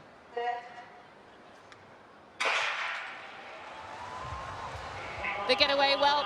Jamaica there towards the middle of your screen, quite strong. Towards the outside, one from the left. Brazil running very strongly on that first leg. You've got Italy here. Jamaica quite evenly matched. Netherlands and Brazil running very well in lanes 7 and 8. Poland on the outside just trying to keep Brazil behind, but he's not going to do that. Lemes da Silva is going to come past him, having a really strong first 400 metres. Netherlands not far behind with FIFA's. This is a really great start for Brazil. Oh, it looks like he's tying up slightly as we come into the staggered exchange here. It will be pretty even, but Brazil and the Netherlands handing over first. So there we go. Right, second leg of this men's 4x400 metres. Brazil came third in their heat. Netherlands came fourth in their heat as Omala takes the baton for them and has a sterling first 100 metres round the bend. The cones that we come up to means that the stagger has broken and we will all be going into one lane. And it is Netherlands 1. Brazil looks like to be in number 2. Jamaica in 3. And that is Poland coming through into 4th place. This is a right tussle. The African nations there absolutely battling it out into 5th and 6th position. But Netherlands cool at the front with Omala leading them. Then Carvalho in 2nd place. Jamaica, Francis of Jamaica, looks like he's just fading a bit as Poland come into 3rd place to take on to the 3rd leg. What a battle this is. This is one of the most competitive heats that we've seen across the entire weekend so far, but Netherlands have stolen a march at the front on leg 3 with Nick Schmidt, the hurdler, who's got himself 5 metres of clear air behind Poland. The baton in the hand for them on this 3rd leg of Kajetan Dushinsky there. Brazil with Elias Oliveira, the South American champions, are in hot pursuit there. And Jamaica now making a move down the back straight with Zandrian Barnes, who's taken a wide course, a very wide course, almost into lane 3. Round the outside, 3 places in Tokyo up for grabs. Netherlands leading from Brazil. Poland now starting to fade as they're closed down on the home straight by Senegal as well. Italy from the back are trying to get involved. But Netherlands, Brazil and Jamaica in the box seat for the handover. Absolute scenes here in China, and look at that. They're coming quick. Netherlands may not have that lead for long as Brazil, Lima for Brazil, absolutely hot on Netherlands' tail. It is Jamaica in 3rd. This is the most hotly contested race we've had so far in the 400 metres. My goodness, look, Netherlands 1, Brazil 2, Jamaica 3, but we have got Senegal, I think they're in 4th, followed by Poland, followed by Italy, followed by India, and then Zimbabwe. Who knows who's going to take that 3rd spot? Netherlands still strong down the home straight, but here comes Lima of Brazil, passing the Netherlands. He's going to take it. Oh, it's going to be so close. Who's going to get third place? Poland are coming. Poland are coming. Will Jamaica hold it? It is Brazil 1, Netherlands 2. And oh my goodness, I was so distracted by the first two. I don't know who made it into third. I think it's Jamaica. Yeah, confirmation Jamaica, then Poland. What a race. What drama. What sport here at the World Athletics Relays. Whew. Well, most of the teams were never out of that race at any point, really. A couple of them in the end got straggled off the back, but Senegal were chasing hard, trying to reattach themselves to the main group. Italy just got too far behind, and their runners in the second half of the race weren't able, Rossi and Raimondi, to make up for it. And Italy, of course, they used a couple of their stronger male runners in the mixed event to get through in that, which weakened their men's 4x4 team. So that is the kind of strategic choices that teams have had to make. And Italy earlier on confirming their place in the mixed 4x4 with the stronger team, but have missed out in the men's 4x4. But Brazil, they are the South American champions, as I mentioned, and running the same team that won that South American title. A tried and tested quartet. And Netherlands, Jonas Vijvers ran excellently yesterday as well on the final leg for them. He ran the opening leg today in 45.4, and the Brazilian women's team standing there enjoying what they're seeing for their men's team. Yeah, brilliant run from there. He's just going to take a call. He's going to say, calm down, it was all right. That's how Brazil were like, nah, there was nothing to worry about, guys. We had this the whole time. Didn't look quite that way, Brazil. But here we go. We're going to get some footage there. Look, even at the first exchange, it was close. It was close. Here we go. This is where the stagger broke on the second leg. And just look at that tussle behind between Zimbabwe and Senegal. It was all to play for. I absolutely loved that race. And Netherlands had a real lead here. What happened? What happened? Senegal, it's their only team here. They hadn't qualified for 26 years in this either, so the Senegalese fans watching will have got a bit excited coming in this stage of the race anyway. We're on the earlier legs here. Some of the splits, by the way, as we're seeing these replays. Oliveira 44.8 on the third leg for Brazil. Amala ran 44.9 on the second leg for Netherlands. The best of the Jamaicans was Zandrian Barnes, 44.78. And the Italians, well, they just had too much to do. There was a 44.9 clocking from Lorenzo Benatti on the second leg for them. But a really good team performance from the Netherlands. They all split in the 44s and the low 45s, so that's a really consistent contribution across all four legs for them, even though Klein Ikink at the end of the line, at the end of the day, couldn't quite hold off the attentions of Mateus Lima, who is very proficient over the barriers and proving himself as well. Equally as adept at running when there are no barriers in his way. We've got one more heat coming up in this men's 4x400 meters until we know who will be going to Tokyo, and he will be finalizing that list. But for the South American champions, that is job done, seat secured. And these are really competitive. You saw the number of teams that were involved in the shake-up there. There's a lot of teams in these round twos. There are, what have we got here, with two heats of 8. Looking at the 4x1s that are coming up, there's one heat of the women's 4x1 that's got 4 teams in it, and 3 of them will qualify. So from that point of view, there's going to be one unlucky loser when we get to that very shortly. But the athletes just setting their blocks at the bottom of your screen for this heat number 2. And in this one, we have the might of the United States, who couldn't yesterday with an inexperienced quartet hold off the attentions of France or Kenya, who qualified ahead of them. Oh, happy days for Brazil, look. Everybody's happy in Team Brazil. It's a long flight home, so at least they're going to fly home with a smile on their face. And that is a season's best there, 301.14. They will be happy with that. Look at the smiles on those faces as the crowd quiets for here we see some of the splits, Jess, and these do mean a little bit more. They have a little bit more gravitas, if you like, in the 4x4. So the European silver medalist Maximilian Schwed, the fastest on that first leg. That impressive sub-45 from Eugene Amala was the best of the second legs for the Netherlands. Zandrian Barnes with 44.78 on that third leg, and the best of the fourth legs was from Dziesieniak of Poland, 44.44, but it wasn't enough in the end to propel them into one of those crucial top 3 positions.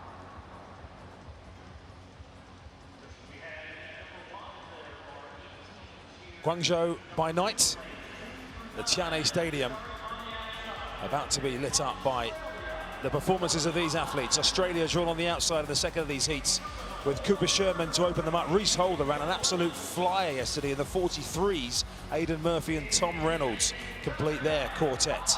Zambia go in lane 8 with Sitali Kikeni, handing on to Kennedy Luchembe, David Malenga and Patrick Nyambe. Tried and tested quartet for Zimbabwe. There was plenty of incident involving this man yesterday for Qatar. Amar Yaya Ibrahim, who you might remember got his elbows out with Alexander Dome and with Charlie Dobson, ended up hurting himself and not qualifying. So Qatar find themselves in this. The United States of America have bolstered their team. Only Kennedy Leitner ran in yesterday's attempt. Elijah Godwin ran in the mixed race yesterday. Justin Robinson comes in and Caleb McRae completes their lineup as well. The Olympic champions in this event. Germany, they field the same team that ran yesterday.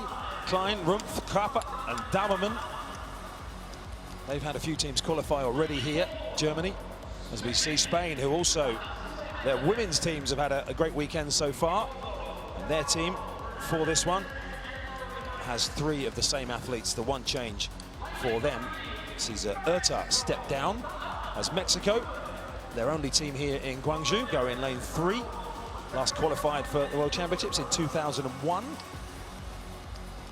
And then on the inside we have Ireland. You might remember the pictures yesterday of Conor Kelly absolutely flat out on the floor with lactic filled legs after he ran and helped the Irish mixed 4x4 team to qualify.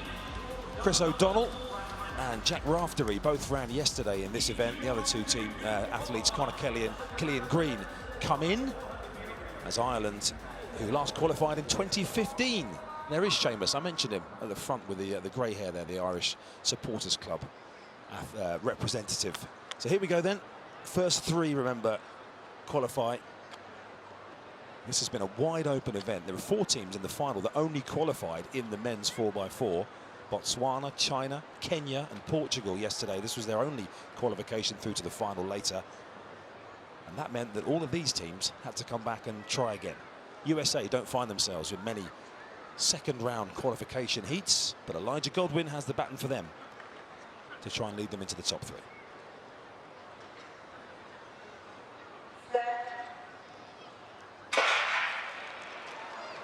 So the Olympic champions USA, they were actually faster than 4 teams that qualified yesterday but didn't manage to get through. Such is the way that the heats were drawn, and Godwin has gone out strongly and he's already up on Germany and Niklas Klei outside him, and also Qatar as well. He's gone well past them. Look at Elijah Godwin through the first 200 meters for the USA. He was part of the USA's World Indoor gold medal winning team. Yaya Ibrahim, as we saw yesterday, doesn't like to take things lying down, has fought back there on the outside to try and close down some of that gap. Australia at the moment being overrun nearly by 3 teams inside them. Germany going pretty strongly. Mexico have had a decent first leg on the inside as well, and Ireland holding their own. But as we get towards the changeover, Godwin just started to run out of steam towards the end as he hands the baton on for this second leg to Justin Robinson. Outside him for Qatar is Bassem Hamida. Australia right on the outside with their in-form man from yesterday, Reese Holder, with a 43.4 clocking. Let's see what he can do to get Australia right in the shake-up. And as you can see, he's taken matters into his own hands, come right across into the lead down the back straight as Reese Holder for Australia. So Justin Robinson of the USA in second place, then Hamida of Qatar. Spain have moved up into 4th place with Manuel Guijarro. Then come Mexico in the green with Guillermo Campos. And as we move towards the back, Ireland at the back of the field at the moment, just behind Zambia. So Holder has run another strong leg. 2 back-to-back excellent performances from Holder of Australia. Robinson closing down to the handover. Qatar in 3rd.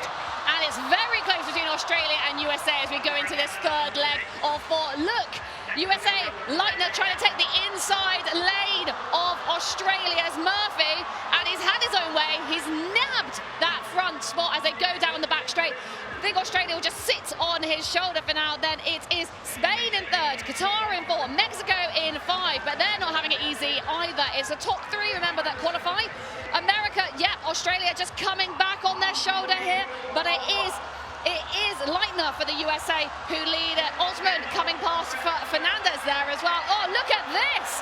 from Murphy of Australia to take the lead as we go into the final leg of this men's 4x400 metres. What a well-judged leg from Aidan Murphy of Australia, who really gives them the momentum over the USA. This would be a big upset if they can hold this over this remaining 400 metres. Qatar have got a little bit of clear space in fourth position. They've got World Championship medalist Abdurrahman Samba with the baton in hand for them. Can Spain there possibly close them down in fourth position with Julio Arenas and the others are chasing? It would appear a lost cause, but the move made by Caleb McRae of the USA down the back straight. Tom Reynolds will look to rally for Australia when they come into the home straight, but Australia are going to end a few years without qualifying themselves as well, and Qatar have only ever qualified twice in their history. They look well booked as well, but the USA here, they don't like being in World Championship qualification round twos, and they've made light work in the end of the rest of the field as McRae brings them home and gets it done. Australia are through to the World Championships, as are Qatar.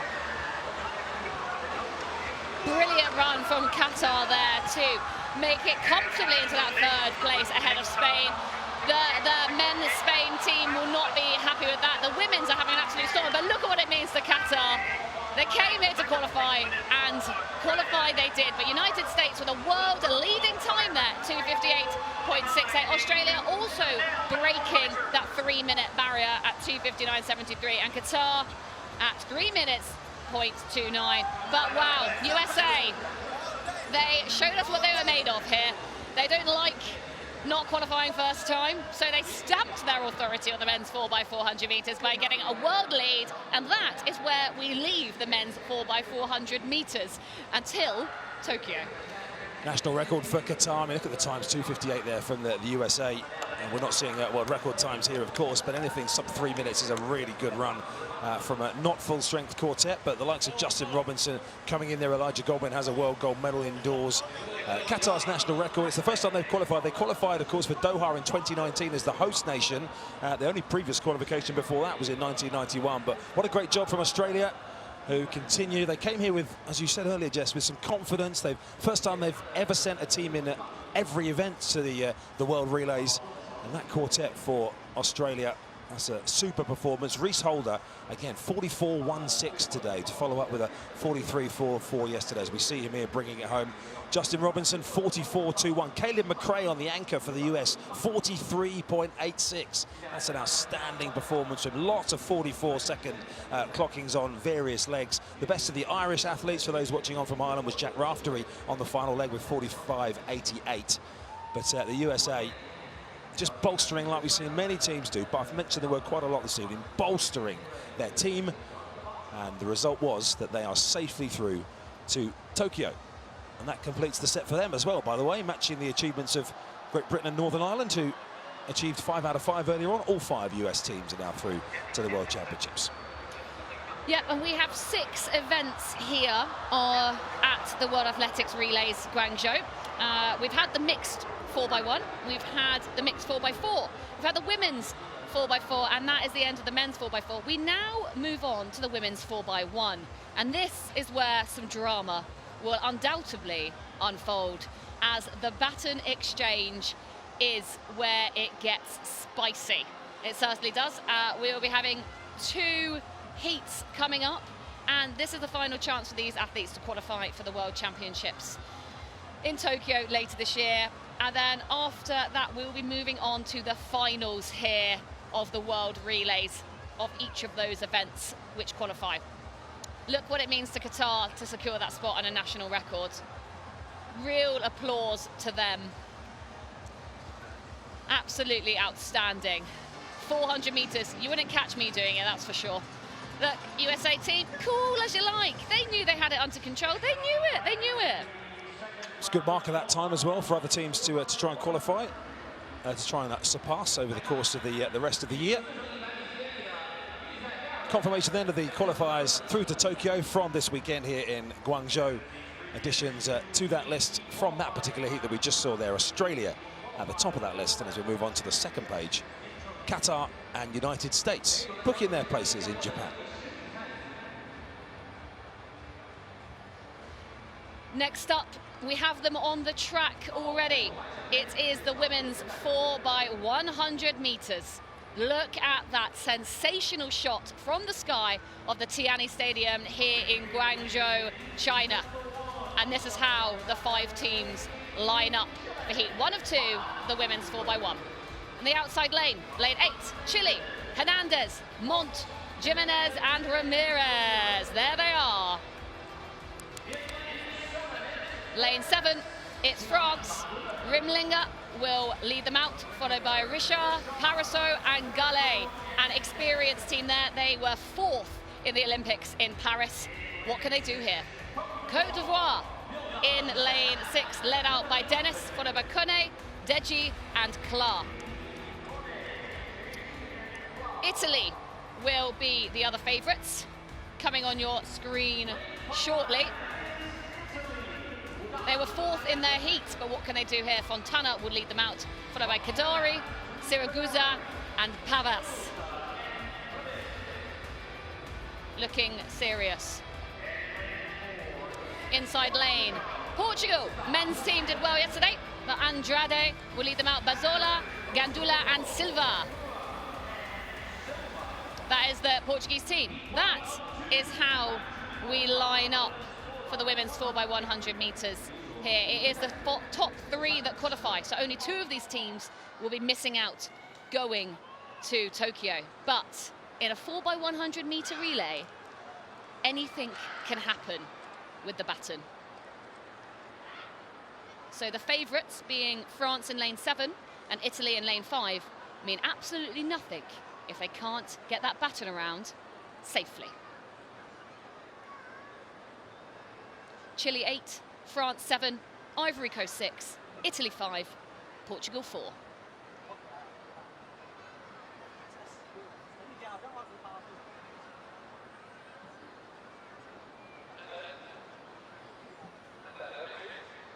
Oh, starter maybe not happy. Wait and see what's going on there. We don't think it was a penalty, but we will wait and see. Maybe some noise.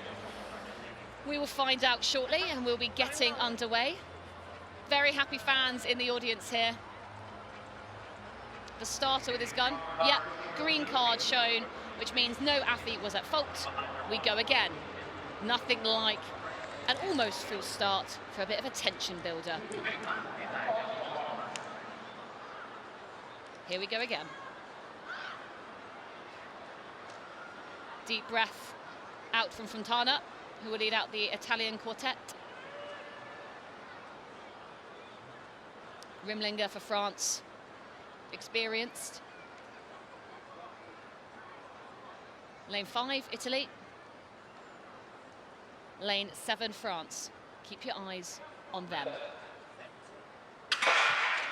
And they're away this time, and they all get away fast. Rimlinger from France doing pretty well there, making inroads on Chile on the outside. Here's the first exchange. How clean is it? Yep, they're all away. France, Italy, away clearly. France already making some time up on Chile on the outside, but look at Italy there, coming through, exchanging in first place. It's Italy in lane 5, but look at the acceleration from France there on the 1, but 2 on the outside of your screen. And here we go, it is Italy and France down into the home straight. France just have the advantage. France have it at the moment. It's the top 3 that qualify for the world champs. Oh, goodness me, Portugal and Chile are absolutely fighting for it behind. Italy are going to take this one. Oh my goodness, France, I think just France, Italy, and then Chile secure a world championship qualifying position. Wow, they will be absolutely buzzed with that. France in first, Italy in second, Chile, they can't believe it. You have to get the baton round, Jess, and Côte d'Ivoire would have been one of the favourites. They didn't get it round, and that opened up the possibility for the likes of Chile and Portugal, as you say, 2 of the maybe lesser fancied nations in terms of the global stage here. But you have to get the baton round as a team, execute. Côte d'Ivoire are holding an inquest further back around the stadium, but France, unsurprisingly, celebrating there are 2 of their most experienced athletes. Italy again seeing it through. They've both had a good night in terms of taking second opportunities, and here are the celebrations for Chile. Yeah, they're ecstatic. Portugal, on the other hand, they look absolutely gutted. But France, yeah, Gallet, job done for her. She was part of the Paris Olympic team where they came 4th. Wasn't to be for Portugal. No qualification for them like the men. Paraso there, another experienced French athlete. Oh, and here we go. Beautiful close up there of the pink spikes. And here we go. This was the first leg out of the blocks fast. First exchange. Pretty textbook, I think, but let's have a look at this close up. Oh, beautiful work there from the French team. That's how you do a baton exchange. Here we go, exchange 2, absolutely rapid, pushing on. Again, France, brilliant. But look at Côte d'Ivoire, what happened? Maybe they ran out of time, you have to pass the baton in the box, and who knows? But it wasn't to be for Côte d'Ivoire this time. Absolute determination there on Parisot's face as they passed Chile, pumping the arms. Grimace as coming into the final leg, and just look, yes, brilliant exchange from Italy and France there. Just look at Portugal on the right-hand side. They can't do enough to keep up with Chile. Gullet all the way, firing the arms, dipping for the line, has it over Italy. They'll be happy with that. First time for Chile, first time ever in the World Championships in the 4x100 meters, which is why they were celebrating so wildly. They have one world-class 400-meter runner on the women's side, Martina Vale, who is the daughter of the former athlete and now very high up at World Athletics, Ximena Restrepo. And Chile and France celebrating. The roar here in the arena, you might be able to hear behind us, is because the qualification confirmation has just gone up on screen. Look at the Côte d'Ivoire athlete top left there, just walking away to start the inquest. But those changes, as you see there, that's the line coming up now, which is where they have to change within. You can see they're all well inside that, just in case you've been watching and wondering where that zone is. There's lots of markings on the track, but it's that sort of gold-yellow coloured line as they enter the home straight that is the exit to the changeover box. And as you say, Jess, that's where the takeovers have to be executed. I've got to say, we haven't seen too many disqualifications for takeovers outside the box. We've seen a few batons go awry. Touch wood, we haven't had any false starts at all yet from anybody. Don't which is say immediately that. cursed. I mean, I've literally just cursed the next race, haven't I? But Chris, so you know better than that. Bad news for all the athletes lining up in race 2 now for the women's 4x1. So if you're watching on from any of the nations taking part in this next one, look at Chile. They're absolutely nice. They're trying to find the camera. So it's round to your left. Turn this way. Turn around. But they'll dance anyway. Has she got a phone attached to her? She didn't run with that, did she? I think she had a microphone attached to her for a TV interview, maybe there. You don't run with a phone clipped on your bottoms. Those spectacular sights of Guangzhou by night here Sunday evening, here in southern China, on the Pearl River, across those buildings and residential areas and further sprawling, with the Canton Tower shining bright. In the middle of it all is the Tianhe Stadium, and here are the athletes for the second. There's only 4 teams in this, and 3 of them will qualify. Poland have got exactly the same team that they ran yesterday, with Piotrowska leading them off. Niemczyk, Stefanovic, and Szymanowskaja. China. I mentioned not many disqualifications. Well, China were disqualified yesterday because they dropped the baton. They tried to pick it up and finish, but they didn't do so within the rules. They didn't go back to where they dropped it from correctly. So they find themselves in this second race today. And the fans of all ages are giving them a huge roar. Here at Switzerland, who are running exactly the same team as yesterday. They didn't get the baton round yesterday either. Gutschmidt, Burgi, Pointe and Von Kamp. So there's 2 out of these 4 teams that didn't get the baton round yesterday. And Australia, meanwhile, were the fastest team that didn't qualify yesterday. And as a result, they run the same quartet of Georgia Harris, Brie Rizzo, formerly Brie Masters, Christy Edwards and Tubela Philp on the final leg. Australia would be the favourites for this, clearly. But there are 3 places up for grabs. There are 4 teams. It's going to be heartbreak for one. And a trip 3,000 kilometres to the east of here to Tokyo for the 3 others. Australia and Poland on the outside lanes. You would, if you were having to stake some money on it, on paper would be the 2 that you would have in the top 2 positions. But China, with this crowd, could be inspired. Last chances in the women's 4x100 metres.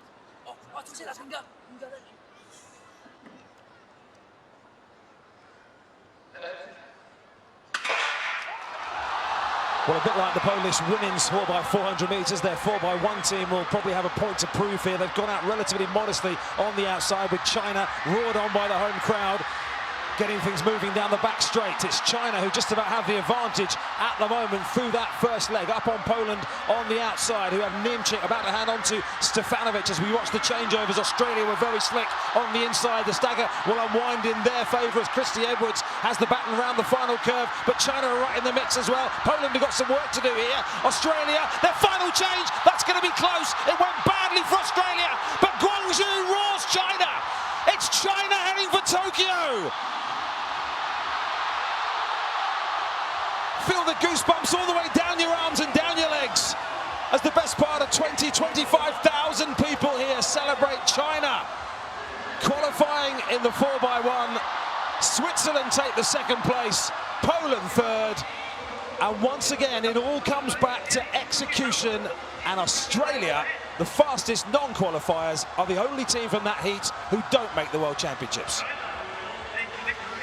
Drama, drama, drama. That is what the relays deliver, and that is why we love it, and that is why the Chinese fans here love it too.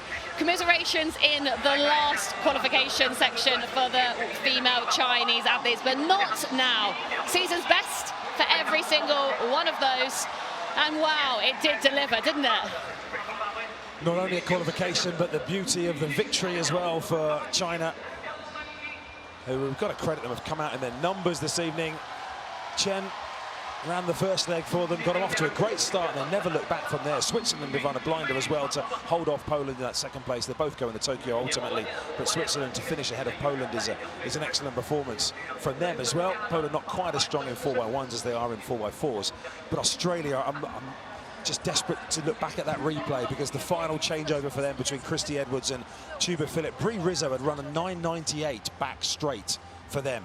An absolutely terrific second half of the race. A sub 10-second relay leg for a female athlete is absolutely outstanding as Edwards, Rizzo gets the baton here down the back straight. So it's not this change for Australia, it's the one afterwards that you need to keep an eye on. But China, well drilled, look, left hand to right hand, the athlete right on the inside of the lane, saving as much ground as they can without stepping on the left-hand line. But keep your eye on Australia here on the inside with the green and gold, because the stagger should be unwinding in their favour. The athlete for the final leg, Tuba Philipp, takes off. I hope we're going to see it there, not going to disappear out of the shot. There's the hand as we see China get it right. We're going to see Australia get it wrong in a second. The baton is just not coming. And Philipp here is probably starting to think, where is it, where is it? She starts to turn, has to slam on the brakes. Edwards runs in the back of her. And in the end, well, it was just a disaster. She's nearly pushed her over as well. Yeah, that is just timing gone all wrong. Whether Philipp set off slightly too fast, or whether Edwards just wasn't running fast enough in those final few meters. It just, that's going to give them nightmares, isn't it? Absolutely gutting to see Philipp just stuttering there, what might have been. But gee, look at that, down the back, home straight. She absolutely smashed that out of the park. Oh, they deserved that. Textbook execution from the Chinese. Brilliant, brilliant race. And that's a comfortable winning margin as well in a 4x1. Look at that. A 0.3 of a second victory margin for China. And it just shows you that the form book counts for absolutely nothing in a relay, because the two favourite teams in that ended up finishing 3rd and 4th out of 4. Yep, and that's why we love the relays. Some of the slower teams, for example, can make up for speed in execution of the baton exchange. And Australia have actually been disqualified on the computer, so that 9.98 split from Brie Rizzo unfortunately counts for nothing, but an official disqualification for Australia for a baton infringement there. But China celebrating, and they still have, by the way, their men's 4x100 metres team, 4x400 metres team to come in our final event of the evening in the final, and that would really, you see the Australia team in the background there. Switzerland, credit to them, they're not at their strongest, by the way. They don't have Kambunji here. Either Kambunji would be a valuable asset to them, either Mujinga or Ditaji. They don't have Ayla Del Ponte either, so it's not their strongest team. But to get through to the World Championships, where presumably those athletes will be available to them, they have won a World Championship medal previously. They were disqualified in Paris in the Olympics, Switzerland, so that's a good bounce back for them in relay action as we mop up the women's 4x100 metres. Chile, one of the surprise names there, their first ever qualification for a World Championships in this event. Some of the big names that you'd expect, Jamaica, of course, in United States qualified yesterday. And added to that list today, China and Switzerland. And our next event is getting ready on a track, and it is the men's 4x100 meters. We have 3 heats coming up, and that is the last time that any athletes tonight can qualify. Look at China go there. Oh, they're absolutely loving it. It's great to see a home win when the fans are so invested. We love to see it. Flags are waving, hands are pumping, voices are singing as the scene is set for the final chance to qualify for the men's 4x100 meters at Tokyo World Championships in September this year. 3 heats coming up. Top 2 qualify from each heat of this, and this is what the first heat looks like. So on the outside we have Korea in lane 9, who have Show on the first leg, Nomamadi, and then Lee and Lee.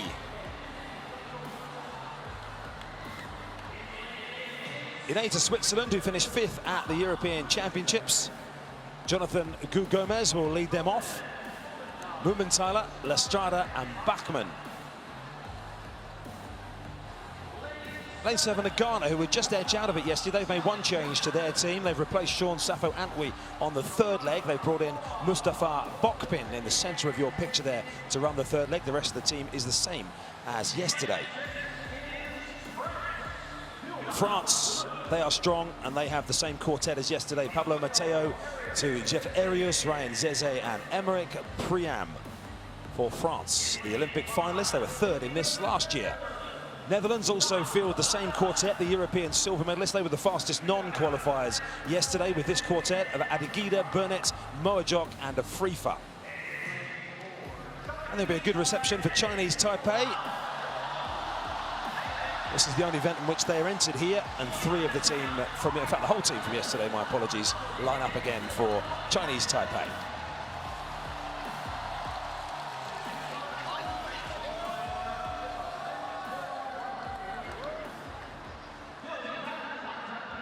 Qualification rules are slightly different in this men's 4x100 meters. I hope you're concentrating, because only the top 2 qualify for Tokyo from these 3 heats of the men's 4x1.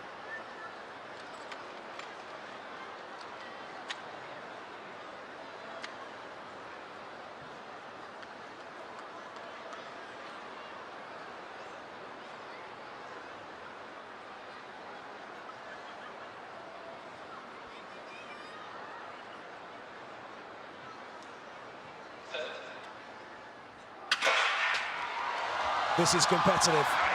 Some very strong teams, and only 2 of them can make Tokyo. Ghana have gone flying out on the opening leg with Barnabas Aga. Changes.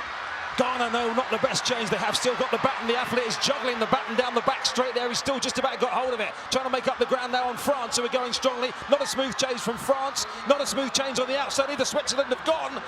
France and Ghana outside them. Korea right on the outside as well. And the Netherlands have gone too, by the way, as France into the home straight with Emeric Priam. The 2nd place up for grabs. Ghana against Korea. Only one of them will qualify. Ghana storming through. And it's going to be tight on the line who got there. They're both off to Tokyo. France and Ghana. Lots went wrong in the race, but for the French and for the Ghanaians, everything they set out to achieve went right. Tokyo ticket booked. I want to see that Ghanaian back leg, Jessica, because yes. I'm pretty sure there was some juggling of a baton going on down the back straight there. We'll see that again. It's a national record, by the way, in 3rd for Korea. Great run. They nearly got amongst it. Netherlands got it wrong on the final bend. Look at Korea, national record celebrations. They might not have qualified, but they have got a national record, so they'll take that. And there's still a chance that they could make it through by August if they are top rated in the world then for those last 2 qualifying spots for Tokyo. France, job done, season's best. They just nabbed Ghana on the line. I'd love to see that split of Fusini on that last leg for Ghana, because that was outstanding. Korea, oh, absolute huge smiles all round. I hope they don't think that they're through to Tokyo. I think it's hopefully national record celebrations, as someone has told them the rules that only 2 go through in this particular event. That the bar, the goalposts have moved slightly, but effective job from France. I do hope someone has told them that it's only 2. Yeah, the Koreans are happy, as are the French. I'm just looking for this replay. The replay yesterday of the Tawanisha Terry and Kayla White handoff, where they held, Kayla White had to hold Terry's hand and put the baton in it, has done millions of views on social media. Now let's have a look here. This is Ghana getting the baton down the back straight here. Now, it wasn't a smooth pickup there. Look, they've missed a couple of times. Now watch when he eventually gets the baton here. The athlete Amoa down the back straight there. I'm watching him here. Is he trying to change hands? I thought, there we go. Look, he's changing hands nearly, trying to get hold of the baton on the back straight. I think he probably never left his hand, but he was really trying to get hold of the baton with some sort of grip, and it wasn't smooth, so they've done well. Look at Switzerland here in the red, by the way. Goes wrong for them here. Had about 3 goes to get it in, and the Netherlands have already gone by this point. Yeah. The baton rules can be quite strict, can't they? And if Ghana hadn't have had that little fumble, imagine they might have beaten France. Yeah, good contest in the end. Strong finish for Ghana by Ibrahim Fusini on the home straight, because Korea at this point were right up with them on the outside there. So Fusini, he did split 9.04 on that final leg, by the way. As you mentioned, it was an impressive clocking from him for what we can take from 4x1 splits, but fair play to Joseph Amoa of Ghana on the back straight, because he never looked fully in control of the baton for 3/4 of his leg. But as long as you keep hold of it, doesn't matter what you do with it. Hold it in both hands if you want. It's just keep hold of it. Brilliant slow-mo shots here as France power to victory in heat 1 of 3 of the men's 4x100 meters here on day 2 of the World Athletics Relays in Guangzhou. This is the first time the World Athletics Relays has ever been in China. This is the 7th edition of the competition. Next year, we head to Botswana for it. Next year, of course, anything can happen. We're at the beginning of a new Olympic cycle now, and we've got the World Ultimate Championships coming up next year as well in September in Budapest. The World Athletics Ultimate Championships, where the ultimate champion will be crowned. It's all about bringing together the Olympic champions, the world champions, Diamond League winners, and the other best athletes in the world. Will this French team be there? We'll have to wait and see about that. What is interesting about the World Athletics Ultimate Championship, by the way, is there's no restriction on the number of athletes from a certain country. So you could have 8 or 9 athletes from the same country. If they are the champions, the Olympic champions, the Diamond League champions that you speak of, or the top-ranked athletes, it's not like these championships or major champs where you can have 2, sometimes 3 from each team. So we're going to see the best of the best there. No restriction on countries.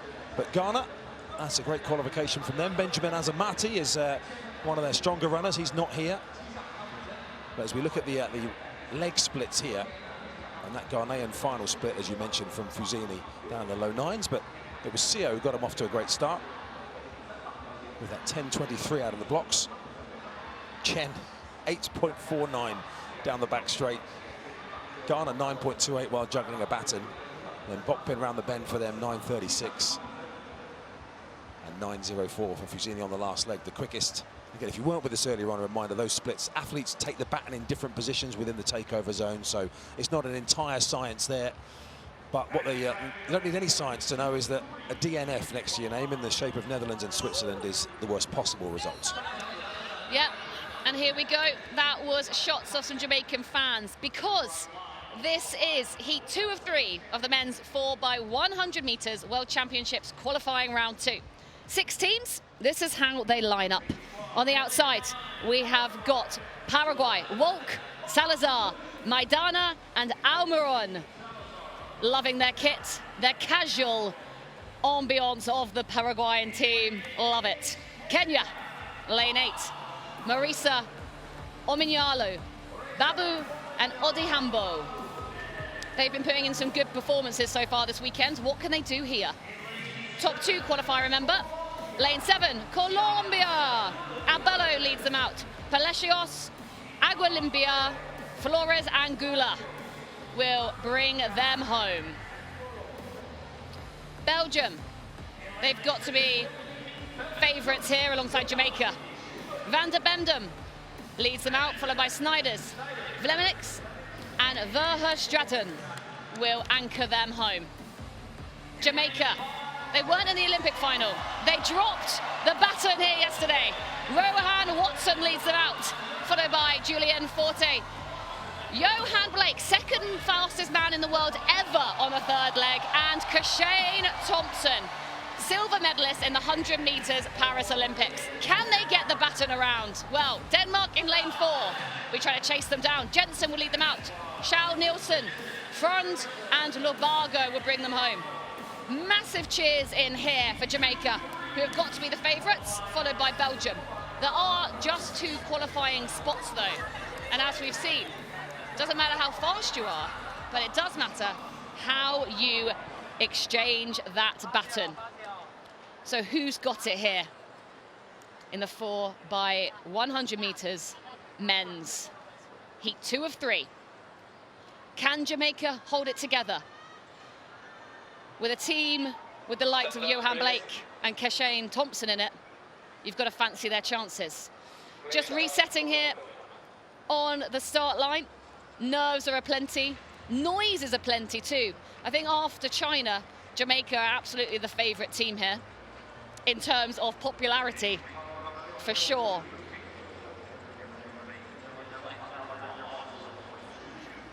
Exactly the same Jamaican team, Jess, that didn't get the baton round yesterday.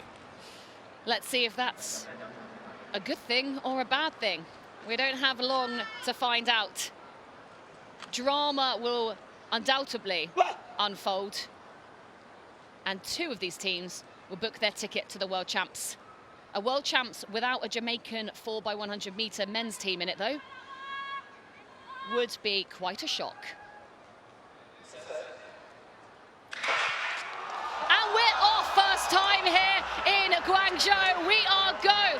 And it's a solid first leg. Jamaica will come in first, but let's have a look at this exchange. Yes, it's very clean there for Jamaica. 2 from right field screen, but Kenya on the outside. Look at them in lane 8, absolutely storming it down. What's happened to Jamaica? Oh my God, they're out. It's over, it's over. So what's going on in the middle? Belgium tearing round on this bend. Absolute commiserations for Jamaica, but Kenya are in the lead. Down the home straight we go. It's Belgium, it's Kenya. Who's going to get this spot? And absolutely, you can see Colombia coming through, but it will be off. Belgium take it. Kenya in second. Absolute shocker for Jamaica there. I said it at the beginning, you can be as fast as you like, but Kashane Thompson, he didn't even get the baton in hand yesterday, and neither did he tonight. My goodness, the World Relays does deliver drama. National record for Belgium, 38.49 on their way to the World Championships. Kenya as well, Colombia just miss out. But Julian Fort, who yesterday couldn't unfortunately get the baton into the hands of Johan Blake today, unfortunately the same fate befalls him, and this time unfortunately is not leaving the track in full fettle either. But there are Jamaican fans who are wincing and hiding and saying, not again, we haven't managed to get a baton round when it really counts. And as it stands at the moment, there won't be a Jamaican men's 4x100 meter relay team at the World Championships. They will now have to rely on making it through the top 16 positions in the world lists. But Julian Fort making his way off in a wheelchair as Belgium celebrate a national record and a place at the World Championships. So dramatic, so dramatic. Jamaica looking dejected there. We hope he's okay, we really do. But gutting not to see Blake run here, and Thompson barely even getting any steps in. Oh, gutting for them, but they could still make it through because they might be in the top qualifiers come August. But let's look at the replays. There we go, twiddling the baton there. Well, there is a baton in a Jamaican hand. Not for much longer. Right, first leg. Let's look at this. Brilliant first leg from Watson. And this goes pretty smoothly. Look, hand outstretched. Yep, no problems there whatsoever into Fort. What happens, hey? He's running, he's running, he's running. It's fine. Belgium are going strong on the outside, but he is catching them. Oh, he just ties up. Oh, it looks like a hamstring. Looks, he's just in pain, and he pulls up. Gutting. We hope he's okay. Oh, and he's trying to limp on to, then he falls, and it's just absolutely gutting to see. Jamaica, they have not had it their way in the men's 4x100 meters. But look at this. Oh, we're looking at it from a different angle here. Yes, he just ties up there. It looks like a hamstring or something has gone, Chris. Well, I'm just fascinated. I'm transfixed on that at the top of the shot there, because Johan Blake was looking at him all the way through, saw that he'd pulled up, still started to move away from him. I'm thinking, Johan, stand still and at least get the baton in your hand, and then rely on yourself and Keshane Thompson to try and run down some of these athletes. But with Jamaica gone, the contest on the home straight here, Colombia were the only ones who could spoil the party, the South American champions. But Kenya, again, their sprinters with Steve Odehambo coming down the home straight in 9:09. Kenyan sprinting, and I know they're very keen to, they've got obviously the name for distance running and road running, but the Kenyans are very, very keen that everybody continues to take them seriously. With the likes of Ferdinand Omanyala, the African record holder, who ran a brilliant back straight for them, flying the flag for Kenyan sprinting and using all these other guys to help him continue to raise the profile. Now, Keshane Thompson on the left there hasn't had the baton in his hand all weekend. No, I know, and we did say, was it a good or bad omen? That it was the same quartet for Jamaica as yesterday, and it turned out to be a bad one. Really gutting for them. It has not been their weekend. I think Johan Blake and Keshane Thompson probably need to go do some laps, get out some of that energy that they hope to lay down on this track. Wasn't to be. Very solid from Belgium. And yeah, Kenya sprinters are coming stronger and stronger. Yeah, they're chuffing. That national record as well. We are seeing some records be smashed here at the World Relays. We're at the beginning of the season, beginning of a new Olympic cycle, so season's best don't count for that much, but national records, they might have been standing for a very long time, and it's brilliant to see these athletes in form so early in the season. So let's have a look at those leg splits. Well, Paraguay, Walk had a sterling first one, 10.45. Leg 2, it was Snijders for Belgium. That was exceptional from him. Belgium again have it for leg 3, the fastest split there. And it was Kenya with leg 4. He was coming back all along at 9.09. Right, this is the final heat in the men's 4x100 meters. On the outside, Thailand with Yamudom, Himaid, Kongprasit and Boonson. Boonson, their strongest athlete on the anchor leg for them. Thailand, who last qualified in 2011 for the World Championships. Botswana, Matibi to lead them off, Mayana, Lobat Lamang and Van Wyk, who've never qualified. Botswana in the men's 4x100 meters relay. Lane 7. The 2015 World Silver medalists, China. One of their athletes who ran in the heats, Xi, who's not running in this one, actually was part of that team. He ran yesterday, but he's not running here today, Xi. They've changed their team up, China. In lane 6 is Brazil. They have the same team as ran yesterday. Rocha Moraes, Dos Santos, Cardoso, and Felipe Bardi, the South American champion over 100 meters. Australia also have the same quartet. Lachlan Kennedy was one of the fastest starters yesterday out of the blocks. They've set an Oceania record this year. Australia, they were the world leaders coming into this as well. They have Joshua Azzopardi, Christopher Hughes and Prince Jackson. And finally, on the inside, we have Spain, who are running the same quartet as well. Alejandro Rueda, Juan Carlos Castillo, Adria Afonso and Ricardo Sanchez. Spain on the inside complete the lineup. Their women's team qualified yesterday. Their men's 4x1 team roared on by the Spanish fans and amongst the Chinese locals here. It's heat 3 of 3 in the men's 4x100 meters, with only 2 automatic places up for grabs at the World Championships. It's now or never.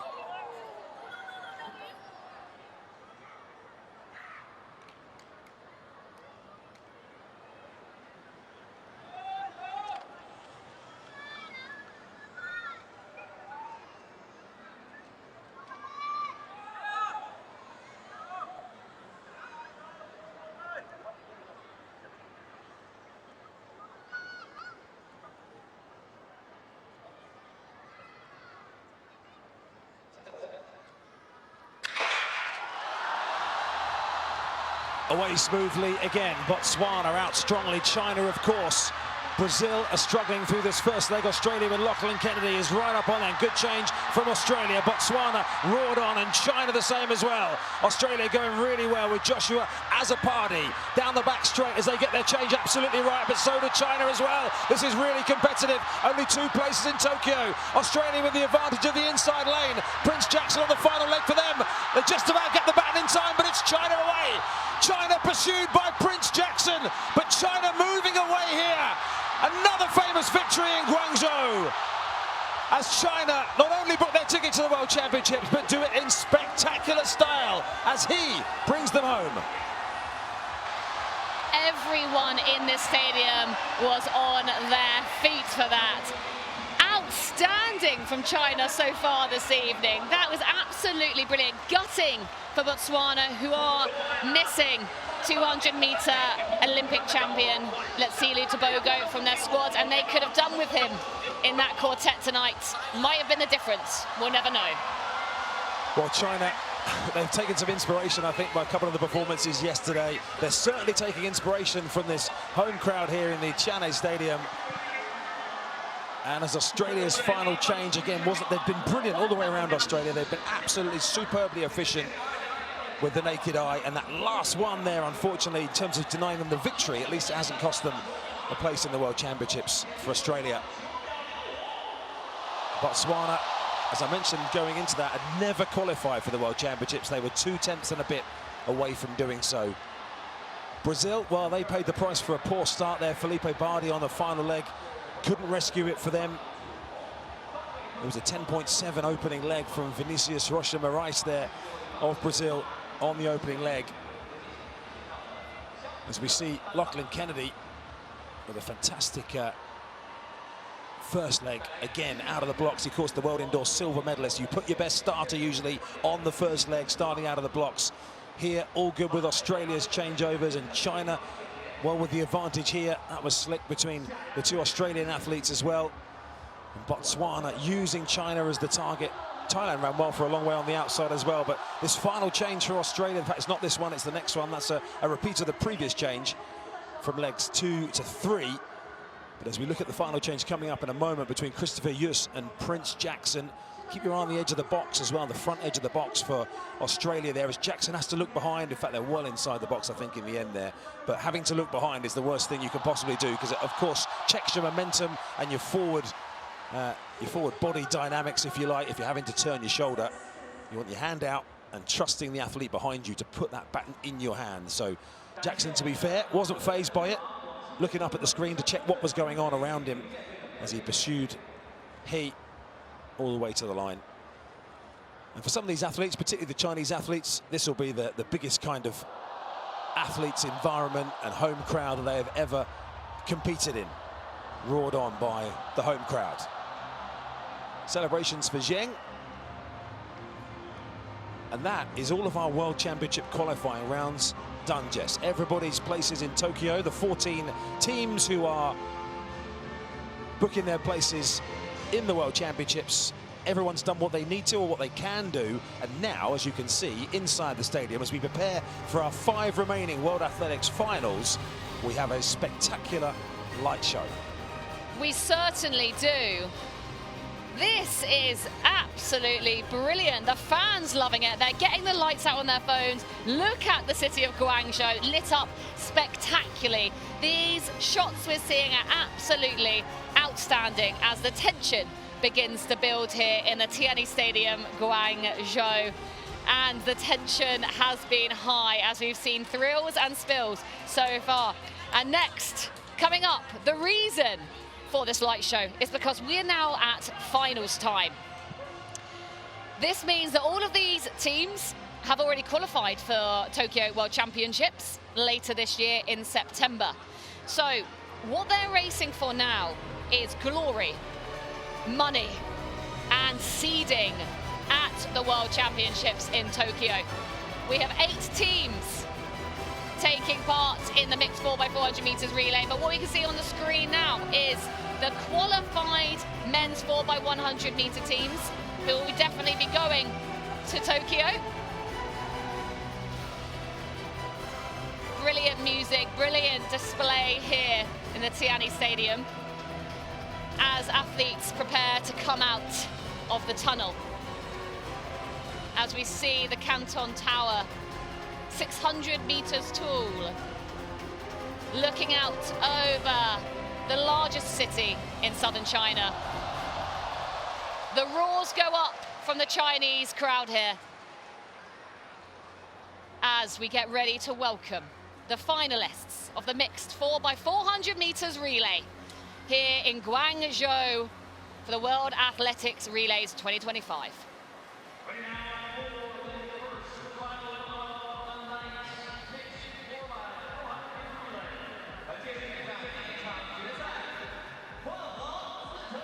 Eight teams will compete. As we said, there's no jeopardy in terms of who's going to be going to Tokyo. They're all going there, but they're all going to be going there in style. Poland inside lane 2. They were 7th at the Olympics, and they were 3rd in their heat yesterday. Kenya, they were 3rd in their heat yesterday too. They come in lane 3. Next up, emerging through the tunnel, we see South Africa. They were 2nd in their heat yesterday. All smiles to the South African team. Brilliant, enjoying their moments in this brilliant stadium. And lane 5, they were 2nd in their heat. Australia take lane 5, big squad here, wanting to do well. Beer has already run this evening. Let's see what she's got left in the tank. And United States. They were silver medalists at Paris Olympics. They are the favourites here. What can they do from lane 6? Great Britain take to the stage next. They will go in lane 7. They took the bronze medal at Paris behind the Americans. What can they do here? Very different team from that, but here we go. Belgium also got a good shot of it in lane 8. They were 4th at Paris and they won their heat yesterday. They mean business. They're having a great night so far. And finally, out in lane 9, it's Ireland. They were 2nd in their heat yesterday. Different team as they put some of their other runners to make sure the women's team made it through earlier. We are using lanes 2 to 9. We, where possible, don't use the inside lane of lane 1 because it's a tighter bend, harder to run on. So we give the athletes the courtesy of running slightly further out, a little bit kinder to them. Here we go then, a tempo change in the Tianyi Stadium as the men line up for the start of the mixed 4x400 meters. Testing the blocks there, Poland. And it goes man, woman. If you're just joining us, welcome. You have got myself, Jess Silver, and Chris Temple here guiding you through day 2 of the World Athletics Relays. If you're just joining us, where have you been? Where have you been for nearly 2 days? The Americans there just fixing up their blocks, in case you're thinking, oh, Chris Robinson, he's already run today. It was Justin Robinson who ran earlier in a similarly cool pair of shades. So 2 Robinsons are the athletes preparing for the women's 4x100 meters there in the cool room. I can tell you, by the way, just while we've got this little build up towards our final coming, that Jamaica's 4x1 women's team, you can't quite see them there. They'll be a little bit further around the corner. It has Shelly-Ann Fraser-Price in it. It has Sharika Jackson in it. It has Natasha Morrison and Tina Clayton. It's a very, very powerful women's 4x1 Jamaican team who will be somewhere in and around there. Stop it. That is naughty. That is a very tasty Jamaican team as well. There they are. That is Shelly-Ann Fraser-Price, multi-Olympic medalist, gold medalist, world champion, everything basically. And she's still going and some. Can't wait to see her run again tonight. And Sharika Jackson in that team. Reigning world champion in the 200 meters, but struggled with injury at Paris last year. So with the men going out as they did, the Jamaican team in the women's will be wanting to do one better. But back to the next event at hand. Chris Robinson there, a 44.20 split yesterday out of the blocks for the USA, the world champions, the Olympic silver medalists. We haven't seen a lot of South Africa so far this evening. That's because most of their teams made it through to the finals, so they haven't needed any of the qualifications. In case you're thinking, where have South Africa been all night? They were so good yesterday, they haven't needed to turn up until these next 5 races. But Team Kulu will lead them off here, the African champions. And again, they will have a huge battle in the men's 4x100 meters final coming up a little bit later on as well. In fact, their men's 4x14 ran very well yesterday as well. China still have hopes to come this evening. They have a final. The local fans here will know that China are still to line up in one of our closing events. In fact, the closing event for the Chinese fans will be the men's 4x4 final. And it's the kind of thing lots of young fans in tonight as well. We're not too late. It's 9 o'clock local time here, so we've got another 40 minutes or so of action to come here. So the athletes providing the entertainment, hopefully hooking a few into this amazing sport as well, Jess, with all the amazing innovations happening at the moment across the sport, including the World Athletics Ultimate Championship next year as well, where we'll see lots of different things. Here's the Great Britain team lining up. Yeah, and China will be hosting the World Championships in Beijing in 2027. And at the moment, we heard in the press conference, President of World Athletics Seb Coe say that athletics is currently the 9th most popular sport for Chinese children. They want to get it to 5th most popular. Why isn't it that already, hey? Well, events like this really do help it. And it's evening here in Guangzhou, and we are ready for the mixed 4x400 meters relay final. This is how we line up. Lane 9, Ireland. Raftery, Healy, Keane and Cadden. It goes man, woman, man, woman. No choices in that. They were second in their heat yesterday. Some big Irish fans in the house. Belgium, lane 8, Watrin, Hansens, Mabil and Damares.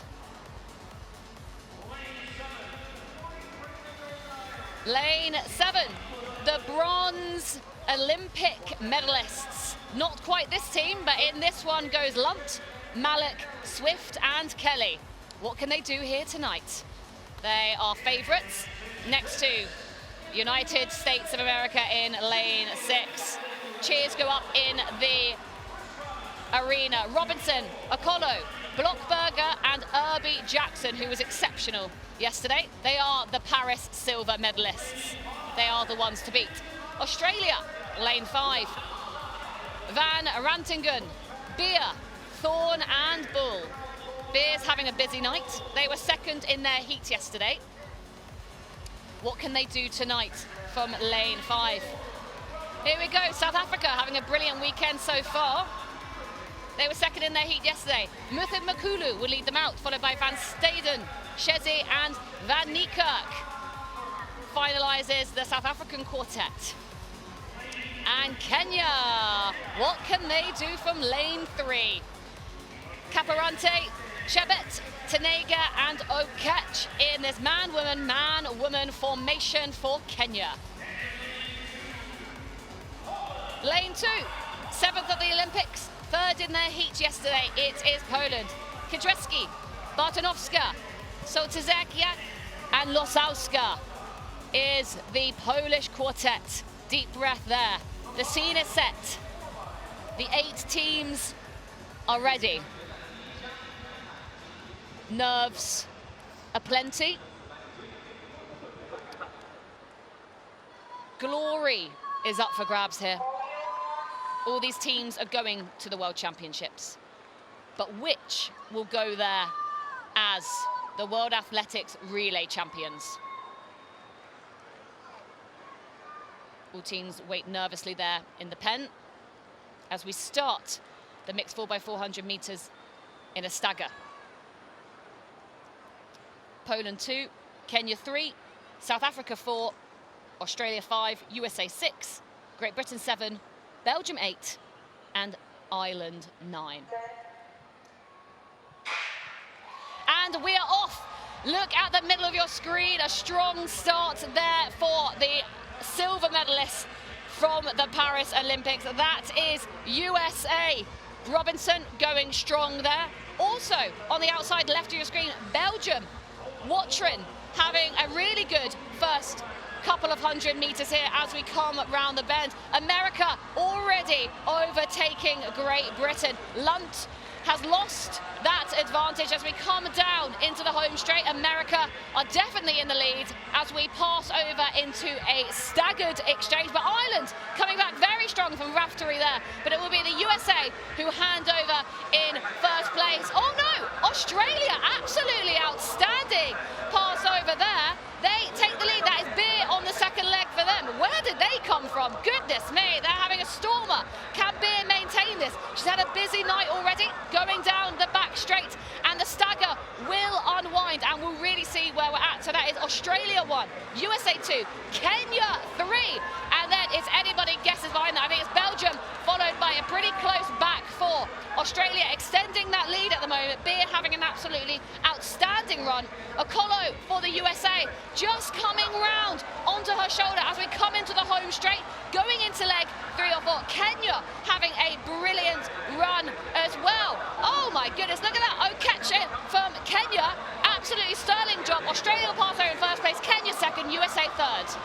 3 medals up for grabs here, and 3 teams are away at the moment. Great Britain in hot pursuit in 4th position, as South Africa well down at the moment, and it's Australia onto this third leg with Tyrrell Thorne being challenged now on the outside by Kenya as Brian Tenaga goes storming down the back straight. Johnny Blockberger for the USA staying cool in behind at the moment and just starting to ease himself up, and Belgium in the background leading the chasing pack. USA, Kenya and Australia away here. USA the defending champions, and they will have on the final leg Lina Irby-Jackson, who was part of their quartet that won in the Bahamas 12 months ago as they look to defend their title here. Blockberger has moved away. Thorne is rallying well for Australia. The rest at the moment have got plenty to do. The medals look between these 3. And Irby-Jackson take the baton for USA and streaks ahead. It's anyone's guess at the back. They're very tightly knit, but USA storming ahead. Australia in second place with Bull. Kenya in third with Chebet. 3 medals. They're all going to the world champs, but who's going to go there with the most glory? Stretching out behind that, we'll get images in a second, but USA absolutely sterling run here from Irby-Jackson. Australia just behind. Irby-Jackson making it look nice and easy. This is what the USA mean by business when it comes to a relay. Mixed 4x4 100-meter silver medalist in the Olympics. Irby-Jackson tearing down the home straight. It'll be a win for America. Australia are just fading, but they'll take it home in second, and a brilliant run by Kenya to third. Disappointing for Great Britain there in 4th place. Woo! And we are off with the finals, and there you have it. USA World Athletics Relays champions. Kenya season's best. Oh, and an oceanic record for Australia. They're going to be chuffed with that. It's a second Oceania record of the weekend for Australia. In fact, they set one yesterday, and they've just beaten it again by 14 100ths of a second. USA, the big favourites in that race, with a strong team, a loaded team, and comfortable winners. But what a performance from Kenya. Mercy Chebet, by the way, and Mercy Okeche have had quite the weekend. They've run in nearly everything. As Team Australia celebrate quite rightly some of the athletes who were here running a little bit earlier on, now up there supporting. And of course, not only the Oceania record, a silver medal as well, but $40,000 to the winner, and the small matter of $20,000 to the Australians for coming second. Kenya get $10,000 as well. And the USA celebrate the fastest time we've seen here at the World Athletics Relays with that 3:09.54. Yeah, brilliant run from there, and brilliant run from the Kenyans. What you were saying earlier, Chris, about them not just being known for their long distances, they are really showing up on the global stage of sprinting right now as well. And they have a 2019 bronze medal already at the World Athletics Relays in this event. That is their second bronze medal in the last few editions of this. And no wonder they are smiling. Mercy Chebet, I'm not surprised she needs a bit of help to stay upright. She really has, but she ran the second leg and she's still recovering there now. She's put it all in. And what a great bronze medal for Kenya. That will be celebrated very well, I'm sure. A great performance earlier on as well from the Kenyan 4x100 metres men's team. Just looking at some of the splits for the Australians. Ellie Beer 50.33, Tyrrell Thorne 45.50, Luke van Rattigan out of the gate with 45.1 for them in second place. The Americans, well, Chris Robinson again, very impressive, 44.97 out of the blocks. Johnny Blockberger, 44.16. It was a brilliantly judged leg from him as well, down the back straight. Poppy Malik was the fastest of the British pair of female athletes, 50.60 for one of their more inexperienced British relay runners. But at the moment, the team changes that Great Britain and Northern Ireland made, unfortunately putting their stronger athletes elsewhere, meant that they weren't able to quite compete as they would have liked to do in this mixed 4x4. But great experience for the likes of Sam Lunt on his debut out here, and for Poppy Malik and Bailey Swift in that quartet as well. And for Ireland, well, again, they had plenty to do. They did have quite a bit of experience, actually, in that team with the likes of Phil Healy and Lauren Cadden. Several major championships between them. But again, prioritising other events in World Championship qualification. So that's the first of our 5 finals that remain. Remember, we had the mixed 4x100 metres final a little bit earlier on. This was a look at the camera, by the way, going down the back straight. The gimbal. It's one of our cameramen. I've forgotten his name now, but he's rather he does that job than I do this one, to be honest with you. It does look quite fun though, doesn't it? Full of jeopardy, full of fun. The camera work here, the shots we are being shown are outstanding. The level of athletics that is being shown across the world right now. I mean, athletics really is in a brilliant place off the back of an exceptional Olympics. All eyes on Tokyo later this year. Then the ultimate championships next year.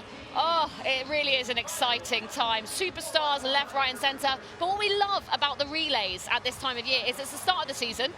It's a chance to see who's been quite busy in the off-season, you know, who's put the work in, and a chance to try out maybe some younger athletes. We heard with the Chinese team, they're going through a transition at the moment, phasing out some of their more mature athletes and bringing in some youth, and it's a really good opportunity for that. And it's really brilliant to see, absolutely outstanding there from USA. Easy as you like it. She's had a great weekend, and yeah, wow.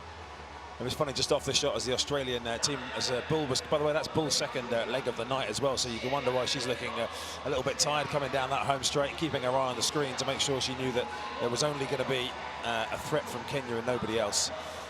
In fact, Mercy Chebet there, she was listed to run the second leg and ended up running the anchor, didn't she? So some of the teams have been, we get the team declarations very late anyway, but some of those have been changed at the last minute as well from what has been officially submitted. But Bull just out of shot were her teammates who were encroaching further and further onto the outside of the track, the nearer she got to the finish line, with their arms in the air, jumping, roaring her on. And the Americans with Lynette Irby-Jackson. There you go, Ellie Beer, second leg of the night for her as well. And a medal to take home to Australia. As you say, one of the more local journeys here, something like 9 or 10 hours to Australia from here by flight, which is relatively local. Yeah, they'll be absolutely chuffed with that. Really great weekend out for that Australian team. Oh, Chebet. Oh, she looks how I feel at the end of this commentary. It makes more sense now how tired she was looking when she ran the anchor and not the second leg as she was listed for. But there's the Kenyan team and some of their supporters and coaches. Ellie Beer is absolutely delighted with her silver medal. Lovely medals as well here at the World Athletics Relays in Guangzhou 25. As you mentioned, Jess, a big series of events here. Of course, the 2 Diamond Leagues have just gone past in Xiamen and in Shanghai as well. The World Championships here in Beijing in 2027. The World Indoors were in Nanjing. A few hours flight away from here, where a lot of these, not a lot of these athletes, but some of them were there.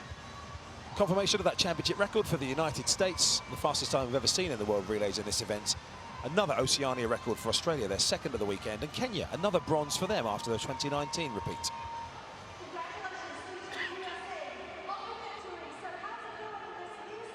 So 4 finals to go. We're into 4x1 territory next. That is the South African men's 4x1, which will be the event after this one, so they are in the cool room at the moment. Yeah. That's set to be a really spicy heat. But we've got another one coming up first. And again, it's for glory, it's for money here at the World Relays, and it's for seeding. Because when it comes to the World Athletics in Tokyo later this year, they want to be in as good as heat as possible. Here are the teams then from the outside, and it's a change to the British team. We saw Asher Phillip run earlier on in the mixed 4x1, while Naya Wedderburn-Goodison, who led that quartet off yesterday, is tasked with the first leg in this. They've also brought in Success Edouin on the final leg as well. Hunton Williams ran legs 2 and 3 yesterday. And here is Edouin, who comes in for Desiree Henry on the anchor leg. The world silver medalists, Jamaica, go in lane 8. Natasha Morrison comes in on the opening leg for them. She'll hand on to Shelly-Ann Fraser-Pryce. Tina Clayton gets the nod from the Clayton family. Her sister Tia is rotated out of this one. And Shericka Jackson, the two-time World 200-meter champion, is on the anchor leg for them. What a team. Spain ran a national record to surprise Jamaica yesterday in their heat, beat them into second place. They have Bestúe on the second leg, Paula Sevilla, and then Maria Isabel Perez. They were 5th in the world final in 2022. 2 of this quartet ran in that race. USA field the same team as yesterday. Micaiah Briscoe, world indoor medalist, great starter. That's the reason she's on the first leg for them. Kezia Chandler at her first major championships for the US runs the second leg. And then Kayla White and TT Terry will be hoping to execute a handover that doesn't go viral on social media today. In 5 are Belgium, who last qualified for the World Championships in 2009. It's their same team from the first round yesterday. Rani Vinke, Rani Rosius, who again had a great indoor season. Lynn Torfs and Delphine Nkanza ran a storming anchor yesterday to come past Great Britain in their heat. They were disqualified in the Olympics. Again, looking to end on a high. Canada were 6th in the Olympic final. They make one change to their team. They bring in Jacqueline Madogo, who ran earlier on actually in the mixed race, as did Marie-Eloise Leclerc, and Audrey Leduc will anchor them home. The Olympic bronze medalists Germany are in 3.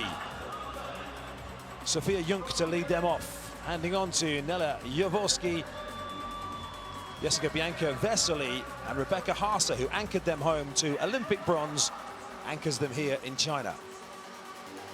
And on the inside are the Netherlands, the European bronze medalists with the same team as yesterday. Anne van der Wiel on the opening leg, Mariah van Hoenenstein on the second leg. To Minka Bishops and to one of the up-and-coming youngsters, Britt de Blauw. Last time they went to the World Championships, they didn't get the baton round. World Athletics Relays Women's 4x100 meters final. $40,000. The title of champions. The USA are the defending champions. They're the Olympic champions. They're the world champions. But Jamaica, with Fraser-Pryce et al., will challenge.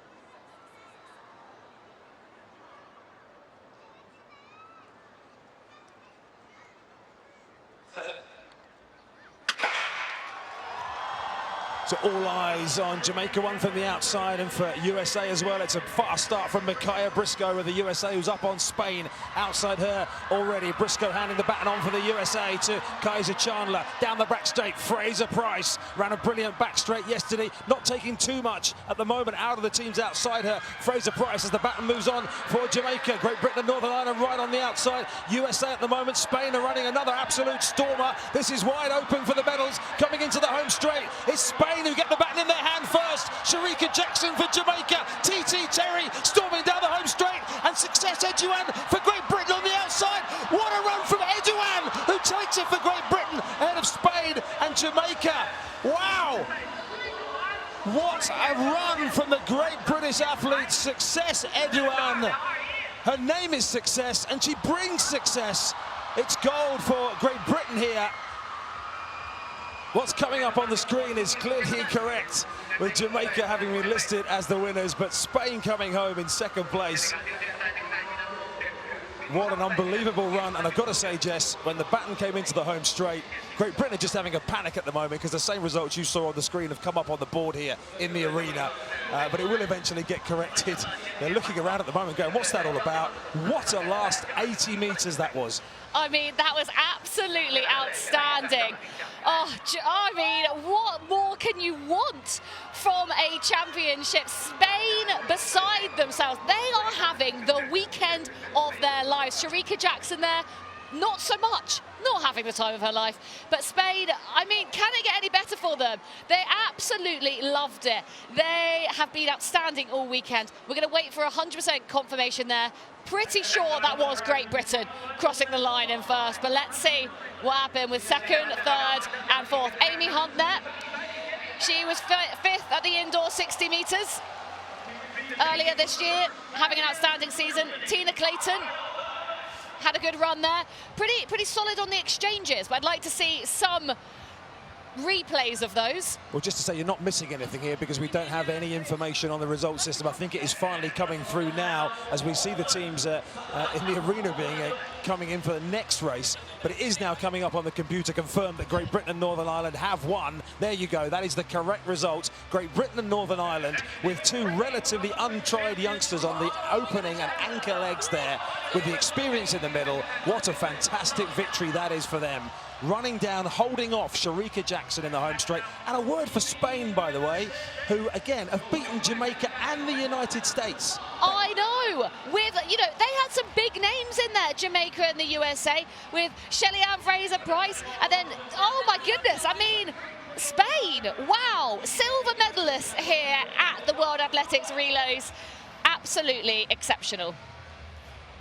Well, these finals, I mean, we might have been talking about World Championship places for a lot of the time, but you can see what it meant there to the teams who had success. I mean, that is such a massive result for not only for Great Britain, they've had medal success, but for Spain to fit. And we're not talking Jamaica second, third, fourth string teams here. United States second, third, fourth string teams. That's Shelly-Ann Fraser-Pryce, who's got a bag full of World Championship and Olympic medals. And it's also Shericka Jackson, the current world champion at 200 metres. But Great Britain were like, nah, see you later. We're going to take this one. And Spain, look at this. Look at the power from these athletes. And that exchange there wasn't actually that 100% smooth for Spain. Look at Perez, though, down this home straight. And keep an eye on the left-hand side of your screen with Edouin, who just stays calm, has it, accelerates. Perez just about passes her as we go across the line. Torso over first. Great Britain, thank you very much. Well, Success Edouin will be watching this back. I imagine her family and friends are watching this back in the UK right now or wherever around the world they may be. And she's just seen her. She was behind those athletes when she got the baton, or at least level. She's just come past Shericka Jackson and TT Terry. So it was an incredible run from Great Britain, and the story there of the nations, Great Britain and Spain, overhauling Jamaica and United States. Exceptional, exceptional racing. TT Terry didn't quite have enough in that final leg. They had a stormer yesterday, but it wasn't to be USA tonight. They are the Olympic champions in the 4x100 metres, but they're going to have to settle for 4th place here at the World Athletics Relays. Spain, though, hello to a new team in the mixed in a sprinting. Absolutely gutting. I mean, if a picture says 1,000 words, Shericka Jackson's face there says it all. Yeah, and there is the Spanish success. Yeah. And it's not often in 4x1s that you're talking about, you know, the European athletes, and, you know, there'll be inquests being held again in Jamaica and US, and I guess it's back to the drawing board on a few things for both of those countries, but certainly the Spanish drawing board, they have been painting very, very pretty pictures. Great Britain and Northern Ireland team still celebrating here in the arena, as all teams are. Yep, season's best for them. We are early in the season, as we've mentioned before, but still nothing to take away from this team here, who can't quite believe it, to be honest, can they? Wow, and the Spanish team, they are just beside themselves. What a weekend for these women. It really has been brilliant. Shelly-Ann Fraser-Pryce, though, she's taking that bronze medal, adding it to her collection. You know, she seems happy enough with that.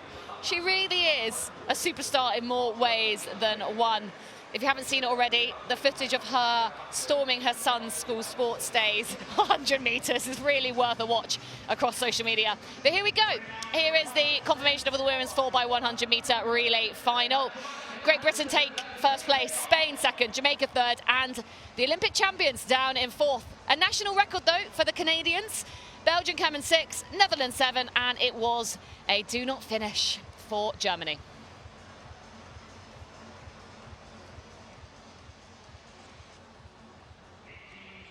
We have 3 more finals to go here, and it's now the time of the men's 4x1.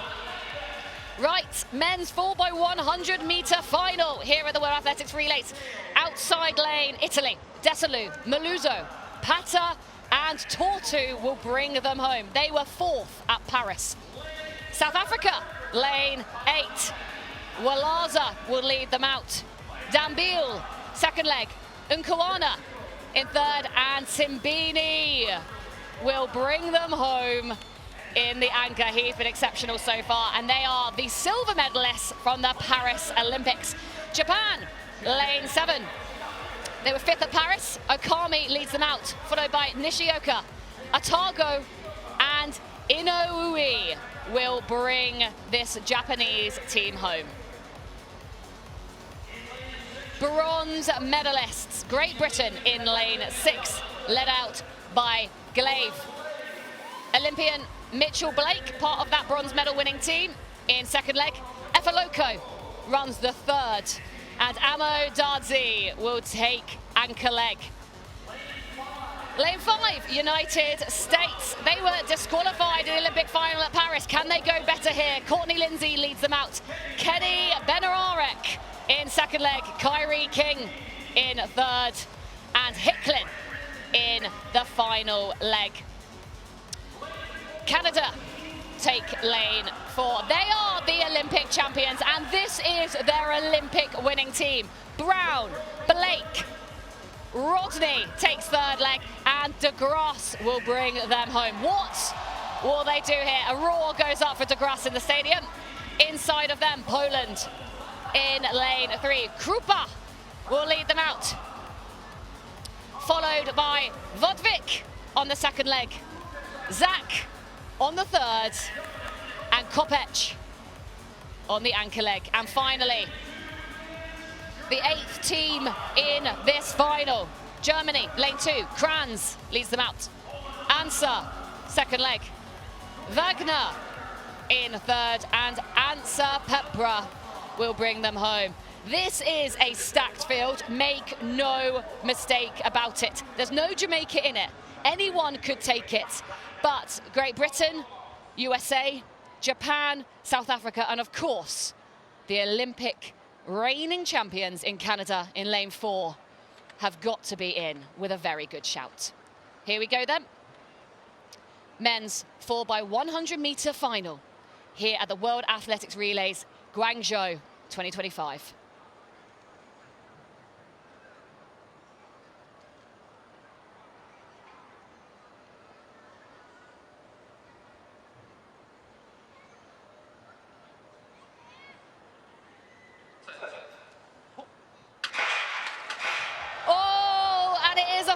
Start. We're going to wait and see what our computer screen says, but someone, it may seem, may have gone early. It's all about reaction times when it comes to a full start. Let's take a look here. If they're too early, ooh, it looks like it could be Japanese or South Africa potentially. There's like a little movement from Balaza of South Africa. He stayed in the blocks, but there was ever such a slight movement there. That's where the camera has gone at the moment, but we'll wait and see for the starter's decision here. Oh, you can see on your screen, South Africa, they are under the threshold for reaction time. It looks like they've got a red mark against their name. Let's wait and see. Confirmation. Yeah, the minus figure means there they've gone ahead of the gun. 0.1 is the allowed limit. Let's see what the officials are going to do here. Well, Laza, the youngster, the world under-20 champion. It's actually a green card, so good news for South Africa and everybody else that we have everybody staying in. Very good news indeed. No one likes to see a team go out of a full start. Here we go again then. Second time lucky. 8 teams on your marks. To remind you, inside lane 2, Germany. Lane 3, Poland. 4, Canada, 5, United States, 6, Great Britain, 7, Japan, 8, South Africa, and 9, Italy on the outside.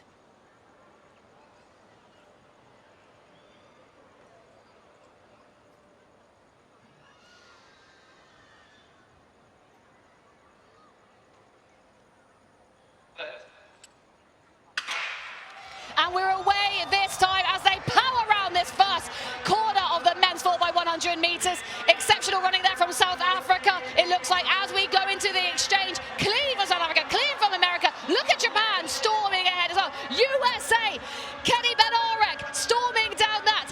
Absolute seamless change there. Great Britain just behind. South Africa on the left of your screen going well as well. As we come round into the home straight, it's South Africa, it's USA. Who's going to have it on the final leg? Simbini for South Africa. USA, Hicklin going well. Can Simbini make up the time? I think he can. He's going to take it.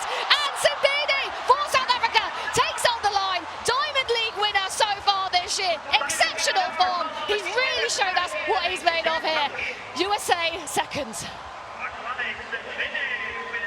USA look booked for 50 metres of that final leg, and then Simbini engaged the afterburners, and everything that he's been producing so far this season on the circuit came together, and he powered past Brandon Hicklin. What a brilliant contest on the final leg. And Simbini, buoyed by that first global medal in the World Indoor Championships, of course, over 60 metres for South Africa. Again, their hero over 100 metres gets them home. Certainly does. And we barely spoke about Canada in that. I mean, they were in it. They were all in it. But they, Olympic champions, couldn't quite do it here in Guangzhou tonight. They came in a very respectable third place. That Olympic team was exactly the same, unchanged for them. But it's all about South Africa. Simbini down that. Oh, he's a happy man, isn't he? Look at those smiles down the home straight. And so they should be, especially after that kind of jittery potential false start that was going on. They held it together and they were seamless. Yeah, it's a great point. Balaza put that behind him, and Simbini certainly would have had a nervous moment as he was watching up the screens, waiting on that anchor leg to see what was happening. But a world-leading time for South Africa at this early stage of the season as the Olympic champions. Aaron Brown comes to congratulate them. Another bronze medal for Canada as the South Africa quartet are reunited. And USA, well, they were denied in the women's 4x100 metres, and they've been denied certainly the gold medal. It's a second place performance for them, again with the quartet that they had out. That will be, I imagine, below their expectations. But sometimes when an athlete is in form and all of the momentum, I guess, and psychology is with them, like it is Simbini at the moment. Yeah, but I mean, USA certainly better performance than they did in the Olympic final last year, where they did drop the baton. None of that here tonight for them. Here we go, Canada. Oh, that, you see, that will have cost them. Oof, oof. I'll try once, I'll try again, and I'll try a third time. Thank you very much, and I'm off and running. Not what you come to expect from Brown and Blake. I don't think there was a brilliant change from Great Britain on this bend either in a moment. This one here, no, that was not the bad one. The last one I don't think was too good from them. But anyway, look at USA. And South Africa, a well-oiled quartet. And when you've got Simbini waiting, it's such a great position, such a great feeling. Yeah. Again, it took a couple of seconds there for Simbini to get it in his hand, but once he did, and the USA, yeah, Hicklin there, he's looking strong, but Simbini just gets into his flow. Absolutely beautiful, cool as you like it. There's the line, thank you very much. Looks across at Hicklin as he comes across as well. Very tasty from Simbini indeed. Japan running well again, their only team that are here. Remember, they qualify automatically for the World Championships, so they have not sent a huge team here. But Simbini, those shots will be beaming across South Africa right now. Great Britain didn't finish, by the way. They got one of their changes wrong and then got the last one completely wrong and never got the baton to their anchor leg runner. But Simbini, and there is Walaza. And if Simbini is the one who's been around for many years at the top level, as we see the frustration from the Great Britain team, Bayanda Walaza, that is a name that you should have in your notebook if it's not already, the double world under-20 champion. Some great battles with Gout of Australia, who's going to be appearing on the Diamond League circuit coming up in the next few weeks as well. What an exciting talent they are, and what a man to learn from for the guy at the front of your shot there, Walaza, and the rest of the team, of course, as well. But when you've got Simbini, who's spoken all about the team camaraderie leading into this and how it's such an important part of it. Team camaraderie has clicked pretty well for Canada down the years, the Olympic champions, who weren't that impressive yesterday, and I read some quotes from them saying we've just got to clean a few things up and we'll come out and perform tomorrow. Well, as we just saw from that replay a moment ago, from the Brown to Blake change, not that clean today, but still with a medal around their neck. Yeah, and those smooth changes really can make all the difference. You can be the fastest team on paper, but if that exchange is not on point, then you're not going to get that medal, not when the field is as stacked as this, with this many brilliant world-class athletes taking part. Canada will be somewhat disappointed, though, I think, what could have been if there had been a smoother changeover, but they're still Olympic champions. We're still at the start of the season, And all of those teams are off to Tokyo later this year for the World Championships. The Chinese fans here in Guangzhou in the Chinese Stadium on day 2, coming towards the close of the program. 2 more finals, 2 more World Athletics Relays finals on the way. As Jess says, where the athletes or the teams have already qualified for the World Championships in Tokyo in September. And now it's all about the lane seeding. And when we talk about lane seeding, it means that the better teams here, so the winners will be separated in the heats there. You wouldn't have quite such strong opposition to run against in the early rounds of the relays at the World Championships. That's what we talk about when we talk about lane seedings. Confirmation of that win for South Africa, led home by Akani Simbine, overhauling United States in the closing stages, with the Olympic champions Canada taking the bronze. It really has been a brilliant couple of days so far. 2 more finals coming up. We've been absolutely loving it, guiding you through proceedings here at the Tianyi Stadium in Guangzhou. That is the Canton Tower, and this is the women's 4x400 meter final. And we meet first of all on the outside Germany, who've had some illness problems in their camp. A couple of their team were laid up for over a week with illness, couldn't train, but still perform well. It's the 2 of the team, Shi and Maya, from the opening round. As we see South Africa, who have 3 of the team. They've brought in Miranda Kurtzea there on the second leg, who's the African champion over 400 meters. Zene van der Walt anchored South Africa home to 2 World Championship qualifications yesterday, the 400 hurdler. France in lane 7. They've made a couple of team changes and a bit of a shake-up of the order as well. Emma Montoya will lead them off, having run the 3rd leg yesterday. There's the French Supporters Club. United States, the Olympic champions, are in lane 6. It's the same quartet, the World Indoor champions, the defending champions as well, but they've shaken up the order as well. Paris Peoples will lead them off. She ran the 3rd leg yesterday, with Bailey Lear, the World Indoor gold medalist in the relay, will bring them home. Spain, Paola Sevilla. You may be thinking, Paola Sevilla on the left, I've just seen her. You're right, she just ran in the 4x1. That 2nd place finish, she's back out again.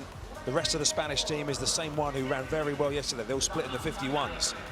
Italy are in lane 4, same quartet. Sorry, 1 change in fact to the quartet. Mangione has been replaced by Borgia on the final leg in terms of the team that ran yesterday and qualified. There's the rest of Italy.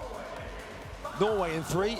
Only the 3rd time they've qualified for the World Championships. They're into this final as one of the 2 time qualifiers, and they will run the same quartet as well. They've got the hurdler Amelie Yu on the 2nd leg, and the World Indoor bronze medalist Henrietta Jaeger on the anchor. She ran 49.79 split yesterday, the only athlete to break 50.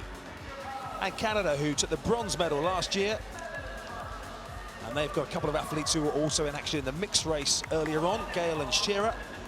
They'll be led off on the opening leg, Canada, by Misha Powell this time. So our penultimate final here in Guangzhou, the World Athletics Relays 2025, is the women's 4x400 meters. The USA are the Olympic champions and the defending champions.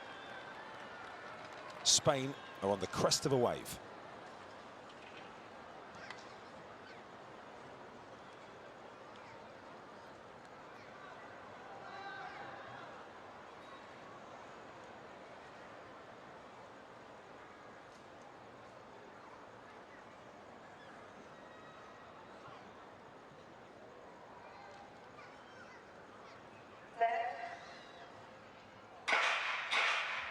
Oh, the false start bug is catching. We have another recall. Don't get them so often in 4x4s. You obviously get them on 4x1s when every 100th of a second is crucial, as it is, of course, in 4x4s. But athletes tend to be a little bit more conservative in the blocks when you've got another 399 meters there or thereabouts to make up for any sluggishness in the blocks. So let's wait and see what happens when we see a replay here. It may just be there's a bit of noise around, there's some enthusiasm amongst the fans around the stadium as well. And sometimes there's a bit of noise that could have been distracting. The starter will recall it. Let's have a little look here to see if we can see anything with the naked eye. Not easy to see there, is it, either with the athletes spread right around the corner, but let's see what the officials say here. As you can see, the graphics showing up as Canada. Here come the officials. In fact, that's not an official, that's the timing official. So it's a green card, so Canada are okay. They're just coming to reset the timing mechanism on the blocks there. So no fault of Canada and their lead runner Misha Powell on the inside. And once again, as per the last race, it's a faulty start, if you like, no one at fault, and we go again. The women's 4x400 meters World Athletics Relays final. Right on the outside, Germany, South Africa, France, USA there with Peoples, Spain, Italy, Norway, and on the inside, Canada.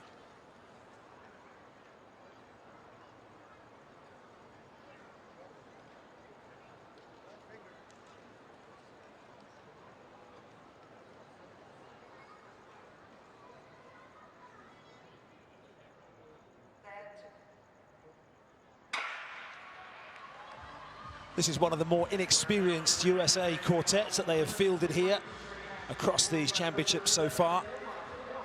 Performed well in the opening round yesterday. Paris Peoples, who ran the third leg in that, has gone out very strongly, and has already the United States gone storming past France outside them. One from the outside, South Africa with Nakui have also started very strongly, as you can see there, coming through on the inside of Shia of Germany. So South Africa and the USA, the standout performers through this first 300 meters or so, as they come in for the first change. And again, that first bend of the second leg will be run in lane. Spain also clinging on to the USA. Paula Sevilla, fresh off the back of a 4x1 leg, is running a great leg in the 4x4 just less than about half an hour later, if that.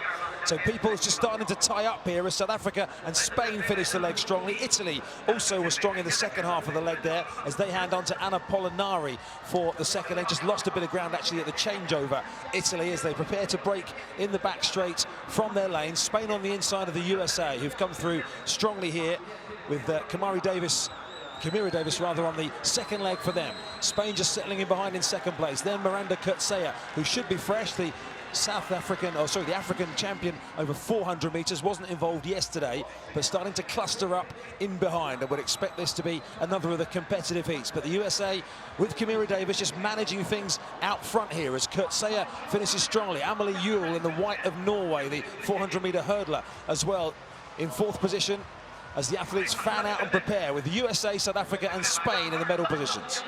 Third leg of the women's 4x4 here, and it is as close as you like. Look at that determination from Mara of Germany there, and goodness me, at the front then it is USA, Singletary holding firm. Fra of Spain having a brilliant run. The Spaniards so far tonight, the women have been absolutely outstanding. South Africa in third place there, Malepo, and look at what's coming behind. You've got France, Italy, so close, and Norway all fighting it out there. So we've got USA 1, Spain 2, South Africa 3. Woof, this is tasty indeed. And look at Malepo, looks like she's about to make a move. Singletree just looks to the screen to see how close Fra of Spain is coming as we come down the home straight, going in to the fourth leg. The crowd are going mad for Fra of Spain. What a run by her and the Spaniards. There's absolutely no stopping Spain at the moment. They are riding high. Bianca Hervas takes the baton for them as all the countries just negotiate the traffic through that final changeover. Hervas in pursuit, Bailey Lear of the USA, who ran a very fine anchor leg yesterday. Zene van der Walt, who ran two good legs for South Africa, the 400-meter hurdler, pursuing Spain now again, measuring their effort. It's important that Hervas doesn't panic here with the US athlete going past. 200 meters to go. Jaeger just out of shot for Norway is storming forward as well, trying to bridge the gap to those leading three. The USA, and here comes Spain again. A second bite of the cherry for Bianca Hervas, who did stay calm, but now Bailey Lear tries to put her foot on the accelerator. She can't quite shake off Spain just at the moment, and now Hervas rallies her challenge, and the USA are under pressure, and it's Spain again. Spain reigning Guangzhou once more. Another unbelievable performance from the Spanish quartet, who become the World Athletics Relay champions. From the USA, and South Africa take the bronze. Is there anything this Spanish squad here in China cannot do? What a fantastic run. Wow, I have no words for the Spanish women's teams right now. That was absolutely outstanding. South Africa, they're absolutely overjoyed as well. They've got a national record, as have Norway. And a season's best coming in for Italy. I mean, exceptional. Someone needs to give these athletes a raise. I mean, the Spanish women's team have run out of their skin this weekend. other members of the team going to meet them. They can barely believe it. Have you noticed there's only 3 members of the team coming to greet them? That's because one of them ran in the race. Incredible from Paula Sevilla, who's just won, what does she win? $20,000 for second place. Just won another $40,000 for first place with Spain as the USA charge off. And another upset involving the USA, and another one involving Spain finishing ahead of the USA again. National record for Norway. Again, no thanks in small part to Henrietta Jaeger. Sub-50 run from her again, 49.71 on the anchor leg from them. Couldn't quite get them into the medals, but a national record. But South Africa, 2 medals in the space of 10 minutes. Indeed, indeed. You can see what it means to them. And this is why the World Relays is so brilliant. Look at the emotion, the joy, the ecstasy from the women's Spanish team. They are ecstatic. I want to be wherever their hotel is tonight for a bit of a party. Look, medals galore. They're coming, Spain. If this is them at the start of the season, what are they going to be like come Worlds? Well, the squad lining up. Just brilliant, absolutely brilliant for them. Well, celebrating their moment. Just doing a quick count up there. Yeah, there is only 7. I thought for a minute there was 8. Paula Sevilla, double money, double bubble. As we see the shots of what was another thriller. I tell you what, I mean, if you thought the pressure was off or these finals didn't count or whatever, think again from what we've seen. I mean, we knew that these athletes would be coming out, and national pride and personal performance, obviously prize money, the prestige of a medal, etc., all these other things that go with it, and professionalism, which they all are. You don't get loads of chances to run as a national team and to perfect team tactics, particularly in this. I'm just so impressed on that final leg, which we'll see in a minute, from the calmness shown by Bianca Hervas, who, when the USA went past, didn't start to panic, just knew what she had in her legs, and she knew that if I've got enough, I think I've got enough to win. And stayed calm. It's just so important that athletes have the chance to perform on such a global stage against others from around the world. And you can tell that, performances, world-class, exceptional performances come out at moments like this. This leg from Fra was outside of the acceleration she had. Where did she get it from, hey? Where did it come from? And it's the judgment you see there. Spain have again finished that leg really strongly. The USA had tied up, and exactly the same happened here, where Hervas saved a little bit. Leah, when Leah went to the front here, I've no doubt in her mind she thought, we're away, we're going to win. I don't worry about what's behind me. I'm fast enough to win this. And then Leah here, all of a sudden, the legs went. And Hervas would have sensed that. She'll have seen the flailing arms from Bailey Leah. And Van der Vault was probably thinking, I can get her as well for silver here. If she kept her eyes open, she would have thought it anyway. Really exceptional. Oh, the pain, the anguish, the joy that comes with sprinting, that comes with Rios. You can see Shera in the background for Canada. And this is the one opportunity where these athletes who compete all year round, individually, against their teammates, come together as a team. And that's what it means. Look at the smile on Hervas's face. Oh, we've got one more event coming up. Tears, hugs, joy and sadness. Oh, they can't believe it. The emotions running through the women's team at the moment from Spain is just, I mean, I don't think they expected any of this, did they? Well, that's the ones watching. They can't contain themselves, let alone the ones who actually ran. It's such a proud moment for Spain. It's a long way from Europe to here, and they've obviously been working very, very well behind the scenes. And it's all coming together for them, and they are going to be big contenders when it comes to the World Championship, albeit said at the start of a long season. We're in May, and the World Championships are in September, and you hear that a lot from people, to say they've got to sustain it all the way through. A multitude of national records at the top end of the women's 4x4, but another upset as the United States, the Olympic champions, were beaten by Spain, who continued their fine weekend, and South Africa also rewarded with a national record as they take the bronze. And here we go then, the final event of the World Athletics Relays, Guangzhou 2025, men's 4x4 100-meter relay. Great Britain go in the outside lane 9, Toby Harries, Efekomo Okoro, Joshua Folds and Rio Mitchum.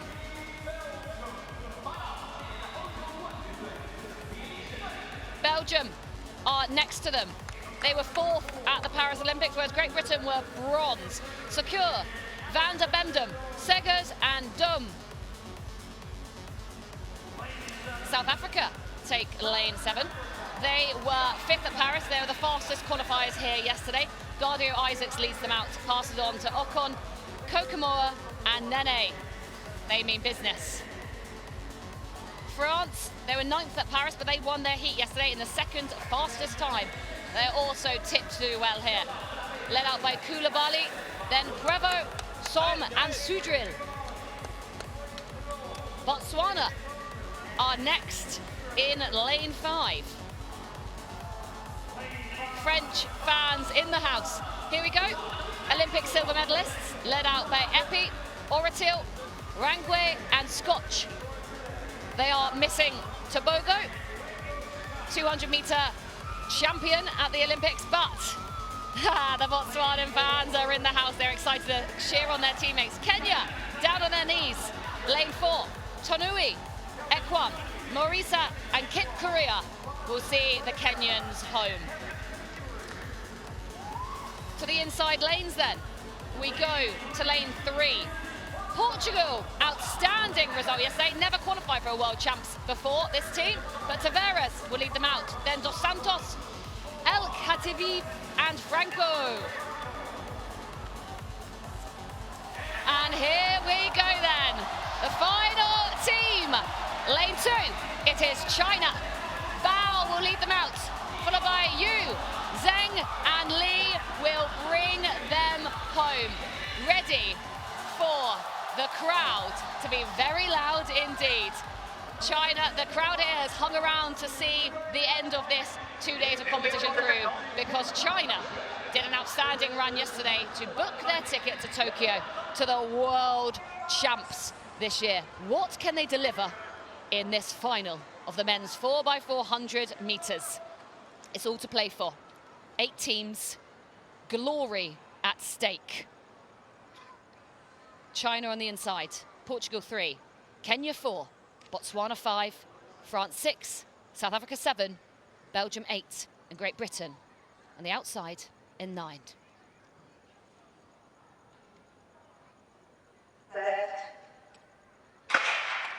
This is the final men's 4x400 meter relay. Botswana are out strong, but it really is anyone's. Look at the centre of your screen. Look at Epi of Botswana already making gains on France in lane 6 there. But it's a long race. 4 laps of this 400-meter track. And look there, Belgium almost on the shoulder of Harries from Great Britain. Both running strong. But yes, secure from Belgium, 4th at Paris, just missed out on the medal, will come round in the lead here as we go into a staggered changeover into the second leg. It is not until, oh look, Harry's coming back for Great Britain. The first changeover will happen for secure at just about the same time as South Africa and Botswana, and Great Britain on the outside. Botswana now really in the race. South Africa, Ocon for them having a really strong run, and this is where the stagger unwinds. They all go into one lane, into the left-hand side. Lane 1, and you can see Botswana, yep, Oratilda Botswana is slightly in the lead, followed by South Africa, followed by what looks like Great Britain and France, then Belgium. Great Britain back in 5th, about to go onto the third leg as we come through onto the home straight. Really beautiful running here, very close for the top 4. Great Britain just flailing there in 5th, but Botswana 1, South Africa 2, France 3 so far. 12 months ago, there was an absolutely thrilling battle all the way to the line in the men's 4x400 metres between Botswana and South Africa, an all-African battle, and they are in positions 1 and 2 right now as Botswana with Kabu Rangwe down the back straight. South Africa in pursuit with Linda Kukamoa. France in the third leg with David Som, one of their experienced relay runners. Just in behind them, Belgium, Daniel Sagers, who had a great leg yesterday, and Kenya closing in 5th position as well. It's Boniface Moreza who has the baton for them. That's the battle for 2, 3, 4 and 5 at the moment as Botswana 2 or 3 metres clear, but South Africa finishing strongly down the home straight here, and will hand the baton over in front. Botswana, the defending champions, going backwards at the moment. South Africa, France, Botswana and Belgium. And that is Nene for South Africa that leads them out on the final leg of this men's 4x400 metres. France in hot pursuit. That cheer that just went round the stadium was because China have got the baton on their final leg, and there's going to be cheers all along. But at the front of this race, it's Nene for South Africa, Soudril for France, Botswana in hot pursuit, Scotch there, part of the Olympic team, and Belgium do not discount Dome, and Kenya kicking hard. 5th position, that's Kip career of Kenya. And here we come, down into the home straight for the final 100 metres of this competition. South Africa leading. Nene, he's got the legs, he's got the acceleration. Botswana coming in second, but look at Dome. Is he going to take second? South Africa crossing first, and oh my goodness, Dome for Belgium takes it on the line. Botswana in third. What an exceptional race to finish on. Portugal cross the line, and China finish off that brilliant 4x400 metre relay. I hope South Africa have got some excess baggage booked for their flight home, because they've got a lot of money going back in their baggage. Another prize pot and another world-class performance from South Africa, who reversed the fortunes against Botswana from 12 months ago. Botswana are delighted, by the way, because as we know, it's a much-changed team for them. Yes, Leongo Scotch on the anchor leg and Leo Epi on the opening leg, but there'll be some really important medals for members of their team there as well, which is why they are celebrating there as well. So Africa dominating the podium, that sandwiched by Belgium, with the world indoor champion of former year, Alexander Dome, coming home strongly as well in their experienced quartet. But Nene looked imperious coming down the home straight there. Again, ran a 43 clocking yesterday, I think, and didn't show any sign of that in his legs at all. And the bronze medalists from the Olympics here, Great Britain. That was a good first exchange, but it wasn't enough. They weren't really in it. It was not their Olympic team. Oh, look, a little bit of arm tussling there between France and Belgium. Neighbours in more ways than one.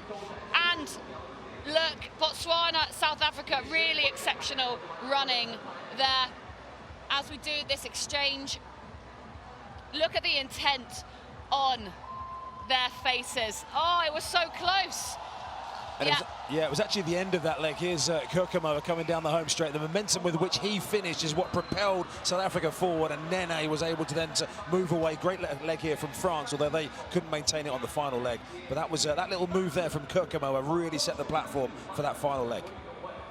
Certainly did. And here we see Nene, cool as you like, looking in control, looking relaxed, shoulders not hunched. Beautiful running style as he comes down that home straight. He never looks like there was any trouble going on at all. Didn't care what was going on behind him. Scotch from Botswana really reaching. And look at the tall figure of Dome on the left-hand side in the white top. Brilliant finish from him, absolutely exceptional. To take it on the line and do Belgium very proud indeed. Zikiti Nene, 43.64 on the anchor leg for them. Kirkemo, 44.23. Ocon, 44.24. And just to complete the set, Isaacs, 45.39 out of the blocks as well. There was some fantastic legs. Boniface Mareza for Kenya, who finished fifth, 43.59 for the third leg for them as well. So some really outstanding performances across that. But South Africa, well, everyone that's won a medal for South Africa can barely fit in. There we go. I was going to say, we need a bigger picture than that for every South African who's performed well this evening. There they are. Oh, wow. What a brilliant race to end on here at the World Athletics Race. Look what it means to the Belgians as well. Absolutely. They've had a good couple of days. They really have. Oh, brilliant from them. Shirley Nakumbury, that's a great cackle. It's the soundtrack it should be for South Africa as Valaza. Again, that will be the start of I imagine a big collection probably of senior medals for him to add to the medals he's won at junior championships as well. Belgians are pretty happy as well. Sakur and Van der Bende and Alexander Dome have won many major medals between them before. And the Botswanans, as you said, we've talked a lot about those who aren't here, but the ones who are here. The next hosts, of course, of the World Athletics Relays in Gaborone this time next year, Botswana. Looking forward to that one. And they go home with a medal as well. This time, for them, it's bronze compared to gold last year. And here it is then, official confirmation of the results of the men's 4x400 metre relay. World leading time from South Africa there, 2:57.5. Belgium in second with the season's best. Botswana in third. France in fourth. Kenya setting a national record. They'll be happy with that. Great Britain in sixth. Portugal seventh. And China in eighth. Really brilliant note. All of those teams we will see at the World Championships in Tokyo later this year. What a couple of days. Guangzhou World Athletics Relays 2025 has not disappointed. We have absolutely loved bringing you all the action live from the Tianyi Stadium. It's been hot, it's been humid, there's been thrills, there's been spills, but it's been an absolute joy.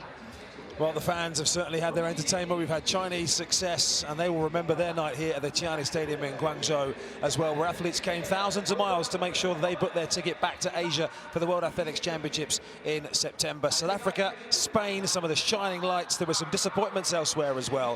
From the whole team behind the production, we hope you've enjoyed it over the last couple of days. For myself, Chris Temple and Jess Silver on commentary from Guangzhou, it's goodbye for now.